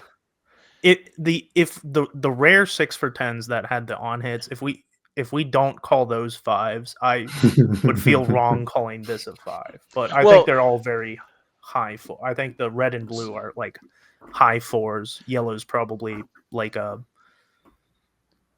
high 3, I'd say. The reason why I would say the red and blue would be a 5 is because the crack shuffle play, you're playing Volta, right? So you're getting, I mean, yeah, 3 seismic surge tokens, if you don't have the crush card, it doesn't get the dominate, right? But you're talking about evasive damage, Guardians can't close out games. So I'm rating it a little bit higher because everyone's Volta, right? So if you're seeing this and you got the other crush mechanics set up, you're happy. So, Yeah, you might be basically you have Thunderquake and then you play Leave a Dent and then suddenly dominate. Well, Ning, my man, you brought that shit back, brother. You know what? Tell you what. I will concede to you, Ning. If you have a Thunderquake in Arsenal, 3 seismics have popped, and you have Leave a Dent in your hands. Leave a Dent is a good card. Evan, yeah. Evan, that should be Ning's win condition if he fights you in the Crack Shuffle Play tournament. You just got to forfeit right then there, shake his hand, and admit that he's a better player. That's just the Crouching Tiger coming in for 0. Dude, you know? Man. All right. So, yeah, I agree with you, Evan. I because of all the magical Christmas land things they have to think about, I would say Thunderquake red and blue definitely be the 4. Thunderquake yellow would be the 3. I think that's fair. I'm very tempted to give red a 5, but yeah. I think 4 is probably okay. The super strong. This is like the best common. Yeah. Well, let's not overswing it. And I love this color, by the way. It's so colorful. This is an Everfast card? Has to be, right? Yeah. All right. So Overswing is a rainbow. It is 2 costs, 3 block. The next Guardian attack action card you play this turn gets +3. It has Go Again. It also has Heave 2. And the yellow gets +2. The blue gets +1. This is an interesting card because you like it can't set you up, right? You do create the seismic storage token, so with those awkward pitch curves and cost curves you have, I like this one a lot better than the other Guardian action cards because this one does not help your opponent. Still blocks 3. I don't think the Heave really helps you though. Well, it's still setting you up for the future because although all those awkward cards or cost curves you got going into the future could potentially help you, you're also one away from. Yeah, I don't know. I think Overswing's pretty good. I think I mentioned all the Heave 2 cards are worth looking at in CC. And I think that this one's good specifically, Ning, because I think Heave cards can be really awkward because, you put it into your arsenal and then you have to play it later. So if you put a really terrible card into your arsenal, you're like, oh, I have to play this card. Yeah. Overswing having Go Again is a really big deal. It's super easy to just get out of your arsenal. It's one of the few hand extenders you have. I think this is a pretty good card. I think it's playable in all of them too. I think they're all solid 3s, man. That's the thing I'm waffling on is I think you would play all 3 of them. Or not okay, obviously you'd favor the red and the blue, right? But I want to be unhappy seeing the yellow. Would I have a choice in playing it? I would choose not to play it, but if I had it, I would still do what the mechanic was set to do. It'd be a +2, and in some cases, it could be even higher than that if you have the right equipment, the right cards, and it's a Heave 2, so you can set yourself up for the future, and it goes along with the cost curve of the 4 cards or the 4 cost cards you have. I would give them all the full rainbow of 3, right? With me obviously favoring the red and no blue. It's a tough card to evaluate. I'm gonna be real because I'm not sure how it's really good. It's a very unique effect for Guardian. It's I think the only hand extender. This is the only buff card in the set that buffs a card this turn. I don't know. The buff is still kind of small though. 2 for +3 is kind of insanely bad. Yeah. I mean, you need a full hand to do something amazing with it, right? You need 2 blues, play this, and you can play a 4 cost, I guess. But you're putting this in your arsenal, so I mean that's the thing. It's for the next turn, right? But then you have 2 seismic surge tokens, so that means I guess your next attack gets 2 less, or next attack card gets 2 less. So you still have to pitch into this card to get +3, we'll say, and then you still need to pitch more cards because you probably don't have a 2 cost Guardian card. Yeah, that's why it is kind of awkward like that, right? Like both effects are very strong, but Heave is kind of a weird effect because you don't know what you're drawing. So those seismics could be completely worthless for all you know. Yeah. I don't know. The red one's still pretty good. I'd probably give it like a mid to low 3. Blue one's like a blue I think card. yellow and blue. I think they're 2s in my opinion. I think and then I guess the blue is a blue because it's a blue. You know what I mean? It's a blue card that you're not unhappy playing. So I'll give it a 3. I would rather play it than other cards that Will likes. Hey, look, I'm just saying those cards were a lot better than the other cards we evaluated. Is all I'm saying. All right. Fair enough. So right. yeah, I'm okay with 2 and then 3. All right, seismic Next up we got stir. seismic stir. Seismic stir. Seismic stir is an action card. Costs 2. It comes in rainbow, so it creates 3 seismic surge tokens or 2/1. Depending on the rainbow. Blocks 3, go again. I guess it's fine. I mean, it's definitely a setup thing. I don't know. I don't really know. I don't have much opinion on it, to be honest with you. The red one's really the only one worth discussing because it gives your next attack dominate. Of course. The yellow and blue are pretty mid, probably 2s. I'll be real. Well, so I actually was thinking the blue might potentially be still a low 3. Even though it doesn't give you the seismic search tokens of like the count, but there's a lot of Heave 2s, like you were saying, Evan. But yeah, I would definitely say seismic stir in the red category a 3. Yellows 2, blues. I'm going to say it's 2 because you don't want to ever really rely on 2 cards to get your, ability off. So I'm wondering if I would give the red a 3, to be honest, because it's still kind of a mediocre card. I mean, it's not instant either, but it's also a common. So it's just a way to generate your, crush. Well, the big issue with it is you draw your next hand. If there's not a good crush card in it, then you're like, oh, okay, so that was completely worthless. Yeah, and here's the other thing with your Heave conversation. It costs 2 to play this. It costs 2 or 3 to Heave as well. So you need to use up 2 cards to play this and Heave. So what are you really doing on that turn if that's what you're ending up doing? Yeah. Well, I think the better conversation is like, let's say that you have a Heave 3 card, like Thunderquake. So you get 3 seismic surges and you get to keep a card. So you get to keep the Thunderquake in your arsenal. So you get 2 cards essentially. You get seismic stir and another card. Why would I play seismic stir when I could play seismic stir and a second card as well later? It's just better value. Yeah, I mean the red one, at least you could play that, and you let's say you Heave seismic stir, you'll have 5, 6, whatever seismic surge tokens. And that's your turn. Well, yeah, but it's also you're setting yourself up for next turn, so you can pretty much block your whole hand as long as you have the Heave in your arsenal and the seismic surge tokens.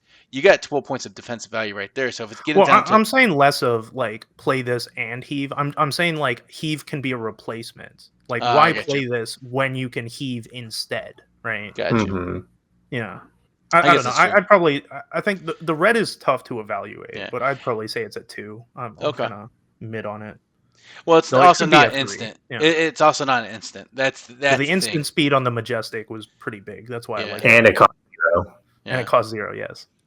Yeah. Next up, we got Embolden, another reprint, another downshifted reprint. So this is a 4-cost go again. When this enters the arena, if you control another non-token aura, draw a card. And at the beginning of your action phase, destroy this, and then your next Guardian attack action card you play gains +5 power. This card sucks. It is a rainbow, and it goes +5, +4, +3. This card was in Tales of Aria, and every time I saw it, I said, oh boy, it blocks for 3. And the blue one pitches to Titan's Fist pretty well. And that's all it was. And I think it's the same here. Yeah. So expensive to play. And if you control another non-token aura, that non-token aura part, if it had another aura, it'd be a different story, right? Because you'll be drawing a card, play stuff. But I agree with you, Evan. This is a 2. It gets even worse because if you draw a card, your opponent gets a seismic surge. So. There you go. I didn't even think about that, but yeah. So definitely a 2. This was worse than in Tales of Aria, and it was bad in Tales of Aria. So Yeah. All right. We're talking emerging power. It's a rainbow again. This is a 2-cost, 3-block. Go again. I guess I could quit saying 3 blocks. They're all 3 blocks, but it's a 2-cost. Go again. At the beginning of your action phase, destroy this. Then the next Guardian attack action card you play this turn gets +3, +2, and +1. Oof, I got to be honest with you, man. This one kind of stinks. Well, that's why we looked at Draw Crowd earlier, the one that draws each player a card. Yeah. And that was a blue that gives +3. And I alluded to the fact that a blue aura that costs 2 and gives +3 is really good compared to other cards that Guardian gets. This is the card I was comparing it to. Gotcha. I mean, I'm gonna give emerging power sucks. I'm gonna give it all too.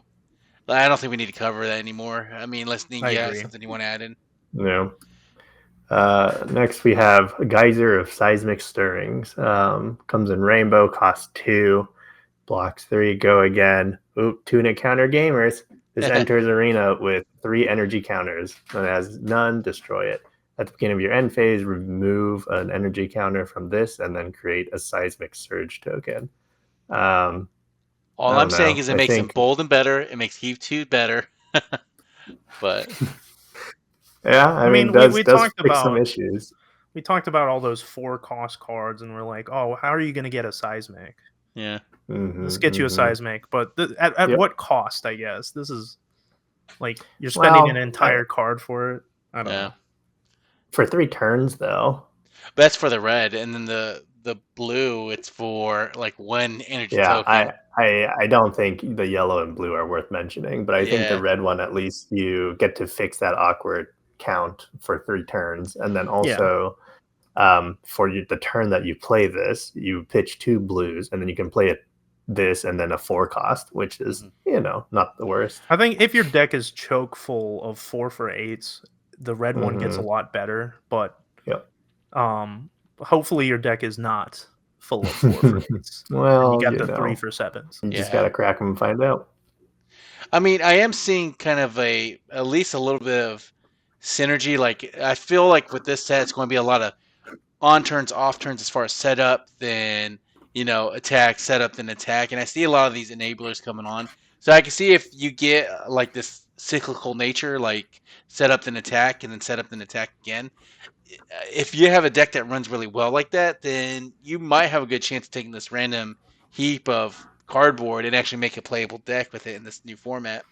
I mean, the issue is 20 health heroes. I guess 21 health heroes. Setup and attack, you only have so much time to set up. You get like 1 turn to set up, and then you have to start thinking about blocking. So makes sense. We're going to talk Stonewall Confidence. This is. Did I just cover it? Sorry, Evan, is this yours? Yeah, I think this is mine. So yeah, okay. Stonewall Confidence, 2-cost go again. Cards you control that cost 3 or more get +4 block while defending, and at the beginning of your action phase, destroy this. I guess I should mention I was wrong. I thought every card cost 3 or more. All the attacks cost 3 or more, but there are still cards that all the auras seem to be cost 2, except Embolden. So, this is another reprint, and the original card was bad. I think I alluded to it earlier when you were talking about one of the majestic auras that gives your cards extra block value. Where I said that there were cards that have done that in the past, and they've all been bad. I was referring to Stonewall Confidence. This card is not great. It seems okay, but like, you're paying 2 cards in order to, on average, get like an extra +4 block on 1 card, right? And that is just not good value overall.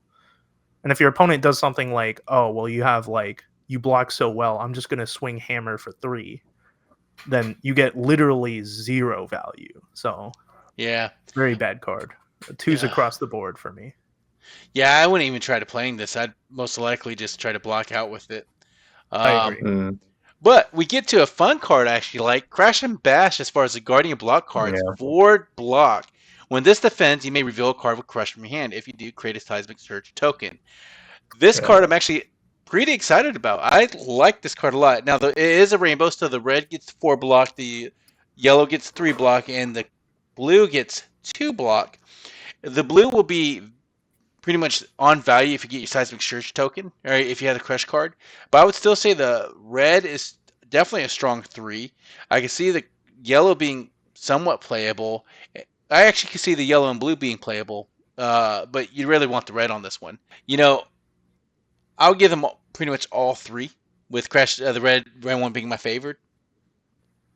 I like Crash being a 4, or red one being a 4. I agree with Ning. I think all 3 of these are very strong cards, mind you. I think the problem I've had previously with Seismics is you create a Seismic Surge and you have just no idea how you're going to use the Seismic, right? Because you create a Seismic, then you draw up your next hand, and so you have no idea, like, what am I going to do with this freaking Seismic? But on the block, you block with this, you create a Seismic, you look in your hand, you say, okay, I know exactly how I'm going to use the Seismic, right? So I think all 3 of these are good. I think the 4 block one is especially good. So yeah.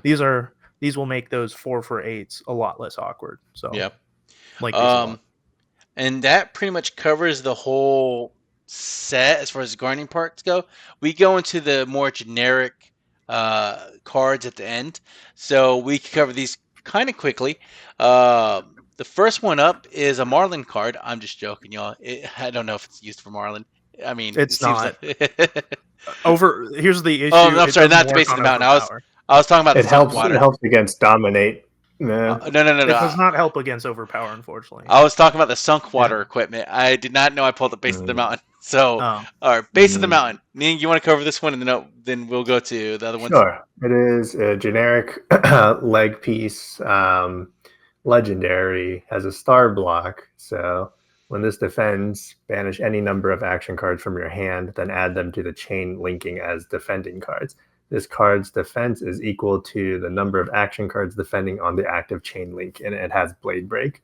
I don't know off the top of my head when this would be extremely useful, aside from a dominate situation, because you can get around the whole, you can only block with 1 card from your hand.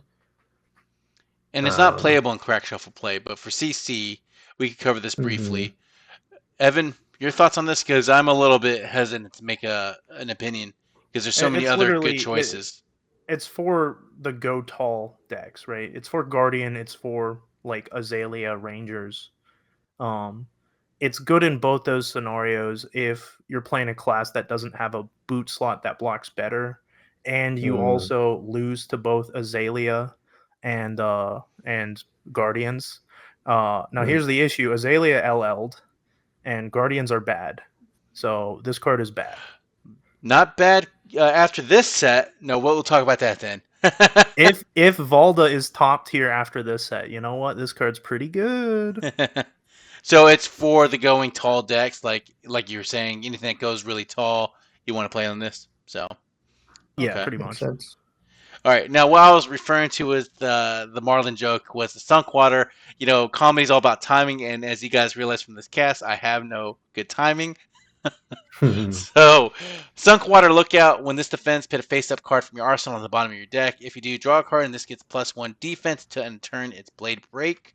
There's actually going to be a whole bunch of suites with this, and they all have the same text, except one's for your head, one's for your chest, one is for your arms and the other one's for your legs, right? So, what do we think, guys? And is this I guess this is playable in this set? Yeah, it's playable in this set. Generic. I don't necessarily think it's all that good, given that you have to draw a card to gain a block effect, which gives your opponent Seismic Surge, right? So yeah, it's a bit awkward. I think it's better than you're making it out, just because if you have we keep talking about all these crappy Heave cards, you put a crappy Heave card into your arsenal, you can fix your stuff. Yeah, you can fix your arsenal. But yes, I think giving your opponent card draw or seismic surges on your equipment seems really awkward and bad. Yeah. That being said, I do think this boots that we see right here, sunk water scalers, I think Valdos in constructed will consider it just to get your heave cards out of your arsenal. I think it's pretty good there. Interesting play. Like I said, there might be some other heroes that would play this card, right? At least enough to play around with it. There is some potential for removing arsenal cards and drawing card. And honestly, is it going to be a Crown of Providence replacer? Ain't no freaking way. But it's more rare equipment that people can utilize. It only works on face-up cards, and that's the major that's right. sticking point. Yeah. So that's right. Makes sense. So if you want your opponent to create a lot of seismic surge tokens, you can play Hope Merchant's Hood. Well, let me tell you about helping your opponent make a lot of seismic surge tokens. We got Hope Merchant's Hood as your headpiece, blocks for 0, so it only has the ability as an instant. You destroy it, shuffle any number of cards from your hand into your deck, then draw that many cards. Yeah. So yeah. Oof. I don't know about all that. Here's how you would play this card. You know for sure that your opponent's dead the next turn. That's no. You just have to make sure that they full block, and then you can do it. Well, here's the thing. You can choose what cards to shuffle in. So as a kill mechanic, sure, you can stack your hand with better cards potentially if you really drew the absolute dog crap. But let's go to the next one. I mean, that's not really going to be like you don't want to play it. But if you have an empty slot, throw it in there, right? Now, this is arguably the strongest piece of equipment in crack shuffle play. The Heartened Cross Strap, as an action, you can destroy it, and the next attack action card you play this turn costs 2 less to play, go again. So this is the only card that actively gives you like resource reduction on the current turn. So yeah, that's pretty strong. I mentioned like if you have any 5-cost cards, they now cost 3. So this can make things less awkward. If you have a 4-cost thing, it now costs 2. So you got your heave 2s. Yeah, definitely. So this is a very strong card. And it's to Evan's point, it's a little bit more versatile than the Richter scale that we mentioned earlier, where that only creates 2 seismic surge tokens, and you're really just giving up 1 point of value because this doesn't have a block, where the Richter scale did have battle 1/1. So I'd rather take a generic resource of 2 than a situational seismic surge. You know what I mean? So I think this is a lot better for that freedom. Now you said this is the best armor piece in this set. Yeah. I could almost say that Goliath Gauntlet would be a close second. All right, destroy this. The next attack action card with cost 2 or more. You play this turn, gets +2. Go again. Very similar to the other one. If the Gauntlets of Boulder Hold, except this one's free. It doesn't have Battle Worn and it has no block. So pretty much, the Gauntlets of Boulder Hold, you had to pay 3 for the same effect. Where this one is just destroy this, get the +2. And then it is with an attack action card with cost 2 or more, which is everything in this set. So arguably this is better because you don't have to pay into it. I think this one is just better. It's also good with everybody's favorite card, Thump. I did allude to that before. So Thump is a terrible, terrible card. It becomes actually good with Goliath Gauntlet. So keep that in mind. Or if you have to, you have the other gauntlets. Man, I forgot the name already. Just skip my brain. The Gauntlet Boulder Hold. So at least that would be a Thump enabler, if a little bit more costlier. But yeah, you really want the Goliath Gauntlets for that. But hey, Guardians don't have Go again, right? That is correct for the most part. So we got the old time skippers, pay 3, you get 2 action points, and then it eats up 1 action point. So really you're just creating 1 extra action point. I guess if your hand is really big, then it's a good card. I don't know how relevant that will be. So I mentioned to you, Ning, that High Roller, the weapon, it's one-handed. And I said to you, there's exactly one card where the fact that this is one-handed matters, and that is Time Skippers. Because if you have 3 blues in hand, you can sack time skippers, swing with 1 hammer. All right. Then For 3. with your nice. other action point, swing with the other hammer. For 3. For Very 3, nice. yes. So if you have time skippers, be sure to dual wield hammers as long as you don't have like an offhand equipment. Amazing. Yeah. Amazing. Time skippers kind of sucks, but if you have a really big hand and you have a way to use it, it can be okay. I think if you have no other boots, you're playing time skippers, and you might situationally get 2 attacks off. But you're talking about like magical Christmas land. I mean, is that going to happen? I would cheer for you, you know, all the way. But it's going to be it super almost difficult. feels like at best you pitch into this, you do some 5 or 9 or something, and then you get to swing with your hammer, and it's like it's fine. Let's say you had tempo, you brought them down to like 5 life, 6 life, and then you're still at like 18. It's not going to ever happen. You take all the damage, and then you have all the blue resources and multiple attacks, and you probably be able to get time. I don't know how you'll be able to use this effectively. In fact, at least with my small brain, the next 4 cards are going to be the Iron Wrought Equipment Suite. From the helm, the plate, the gauntlet, and the legs. These are all 1 block blade breaks. Hey, if you don't have something there in that equipment slot, you'll definitely play this. If you had a choice between time skippers and iron wrought legs, you want to choose the iron wrought legs. All right, because at least it blocks 1. So I agree. If you have like Hope Richards hood and iron wrought helm, you will most likely choose the iron wrought helm, right? And that's kind of how it's going to go. At this point, you just evaluate it for point value. All right, because as Evan was saying earlier, it's all life. Right, so if it doesn't give you life, it doesn't belong in your deck.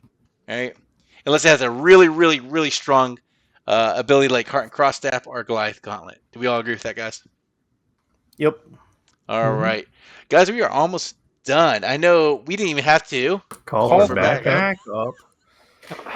Yeah, that's arguable. So there are literally 3 generic card Majestics in the set. They're not great, I'll be real, in crack shuffle play. Could see play in constructed. Call for backup is 3 costs, 7 power, 2 block. And when it defends, you choose 2 attack action cards with different names from your graveyard. An opponent chooses one of them. You banish that card, and the other card gets put on top of your deck. So it's a pretty powerful ability in Shadow Heroes. Like, I think some people were thinking about it for Chain. Could be good in Vinset.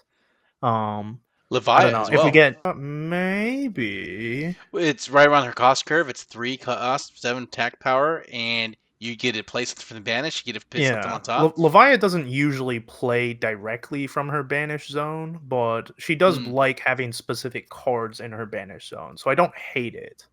But I like it for Vinny. I'm going to try to play around and see if there's some play there. Yeah, so it's not bad. In this set, it's a 3 for 7, which 3 for 7s are good. It blocks 2. That sucks a lot. Though the ability is anti-fatigue technically, so it could be good. So I don't know. It's like a low 3, to be honest. Yeah, I agree with that. It's a low 3. I mean, for CC, it might have some play. I'm going to pick up my playset while they're cheap because I think this could be one of those potential ones that skyrocket in the future. Any kind of generic attack actions that kind of have this kind of setup has always a potential for it being really strong. Yeah, I think the 2 for 6s generally become stronger. Yeah, 2, 6, 3. Yeah. No. But this is Captain of the Guard. It is a 3 cost, blue pitch, 5 attack power, 2 defense. When this is defending, cards with greater power than the attack they are defending get +1. So if this is defending Little Bigfoot, and they somehow don't activate the effect of Little Bigfoot, then this blocks for 3. Pretty good. When this is defending, cards so with basically, power if this is they're defending, get +1. If this and other cards are defending things that cost less or with power less, so if this is defending a 3 power card, this gets +1 because it's got a power of 5, right?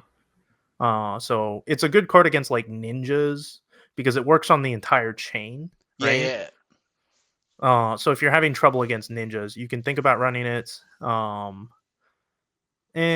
don't think it's that great outside of that one scenario because other heroes can just break the chain. But yeah, I think in that one scenario, like it's a good sideboard card to have. Yeah, I don't think like this might be a 2 in Crack Shuffle play if you pull it, but it might have some playable in Classic Constructed. Is that what you're saying? Yeah, it's probably like it's like a high to no, it's probably just like a 2. Yeah, there's scenarios where you could get this up to like 4 block, for instance, but those are kind of magical Christmas land. Yeah. All right. What do you think about this card, Ning? Go ahead. Fearless Confrontation. Cost, it's a 3 for 5 blue card, blocks 3. As an instant, you can discard it, and then the target attack gets -1 and loses and cannot gain Dominate. I don't know. I think I like this card mainly because of the picture, but also I do like to get rid of Dominates. As far as like how good it is, I can't say. I just know that this would fix a lot of my issues against like Azalea if she still mattered. Well, the big thing, and people as in me are very upset about this. This is a very strong card for like Necromancer for Gravy Bones, because you can use this to like make an attack -1 and make it not kill an ally, right? If somebody's swinging for 3 into an ally with 3 health, the ally doesn't die because of this card. So you know what? That makes sense. It just makes Gravy Bone even better because you needed all the help you could get. Plus, I really do like the image of this card. Very pirate-ish, Yeah. So I think for the Crack Shuffle play, it's also quite good just because, it gets around Dominate -1, it blocks 3. Very good. So good, probably like a high 3. Yeah. All right. So, gents, we're wrapping it up. This is the last card on the Guardian Mastery Pack. Woo, we did it. It only took us around 2 hours and 39 minutes as of right now, and we're going to cut this short down a little bit, of course. My ass. Hey, you said it was going to be a short episode. Any times we do, we got to get faster at this, fellas. But hopefully the people that are still listening, you learned something. All right. We really do go through every card. We give our opinions. It gives us an advantage when we go out and play. At least gives me an advantage. But overall, now let's talk about brass tacks. Let's put it all on the table here. Guardian Mastery Pack. Is it the Guardian Savior, or is it the Guardian doesn't do absolutely jack crap for it? What do you guys think about this? I think it's a Guardian starter pack at best. I do think like the reprints. Yeah, you're definitely right. Like the reprints, they hit like every big like lower rarity Guardian card, right? Like I mentioned Crush the Weak, Disable, like Choke Slam. Like these are all like classic staples. So like Thunderquake 2, like these are staple cards that you're happy to have. So yeah, if you're playing Guardian, you're definitely gonna want some of these cards. As for new cards, I don't think there were any cards where I'm like, oh, every Guardian needs this card. I think the set was entirely designed for Volda, and Volda got quite a lot of fun tools. I think Volda looks like a fun hero. I'll definitely try her out. Is she going to be good? No. She might it's once again like we're in a Gravy Bones meta, and that's why Gravy Bones getting a really good card is kind of funny because that's also anti-Guardian, which Guardians historically have an issue with Gravy Bones. Yes, so like there's nothing here that makes the matchup into Gravy Bones better, so I feel like Guardian is going to continue to be bad. That being said, Volda does have a bit more legs into Gravy than other heroes. Gravy Bones draws a lot of cards, so Volda can create a lot of Seismic Surge tokens because of that. So there are definitely, I could see like Volda being one of the better Guardians against Gravy.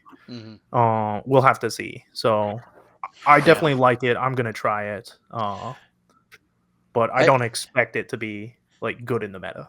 I feel like the name Guardian Mastery Pack was a little bit of a misnomer in some ways. I do agree that you get a lot of the foundational cards that Guardians need, but like it is like a Valda love letter, but you still have some Clash cards for Victor. But like you were saying, Evan doesn't really go toward Victor's game plan. Even Jarl has one card that he could really like and use. But like a lot of it is like Guardian basic staples. The Valda. Where are the wager cards? I'm telling you, I want Betsy Love cards so bad. There's no Betsy Love. Like Bravo didn't really much love in this set because he had all of these cards access to. So it's like one of those things. I do think it's going to be one of those sets that probably aren't as popular as the other sets, but then again, it's a mastery pack. It's the first time they're doing this. We might see the same kind of treatment for other heroes going forward or other classes going forward, which I'm really excited for. So, and I do like the thought of the crack shuffle play, even though it's going to be highly variable as far as how that goes.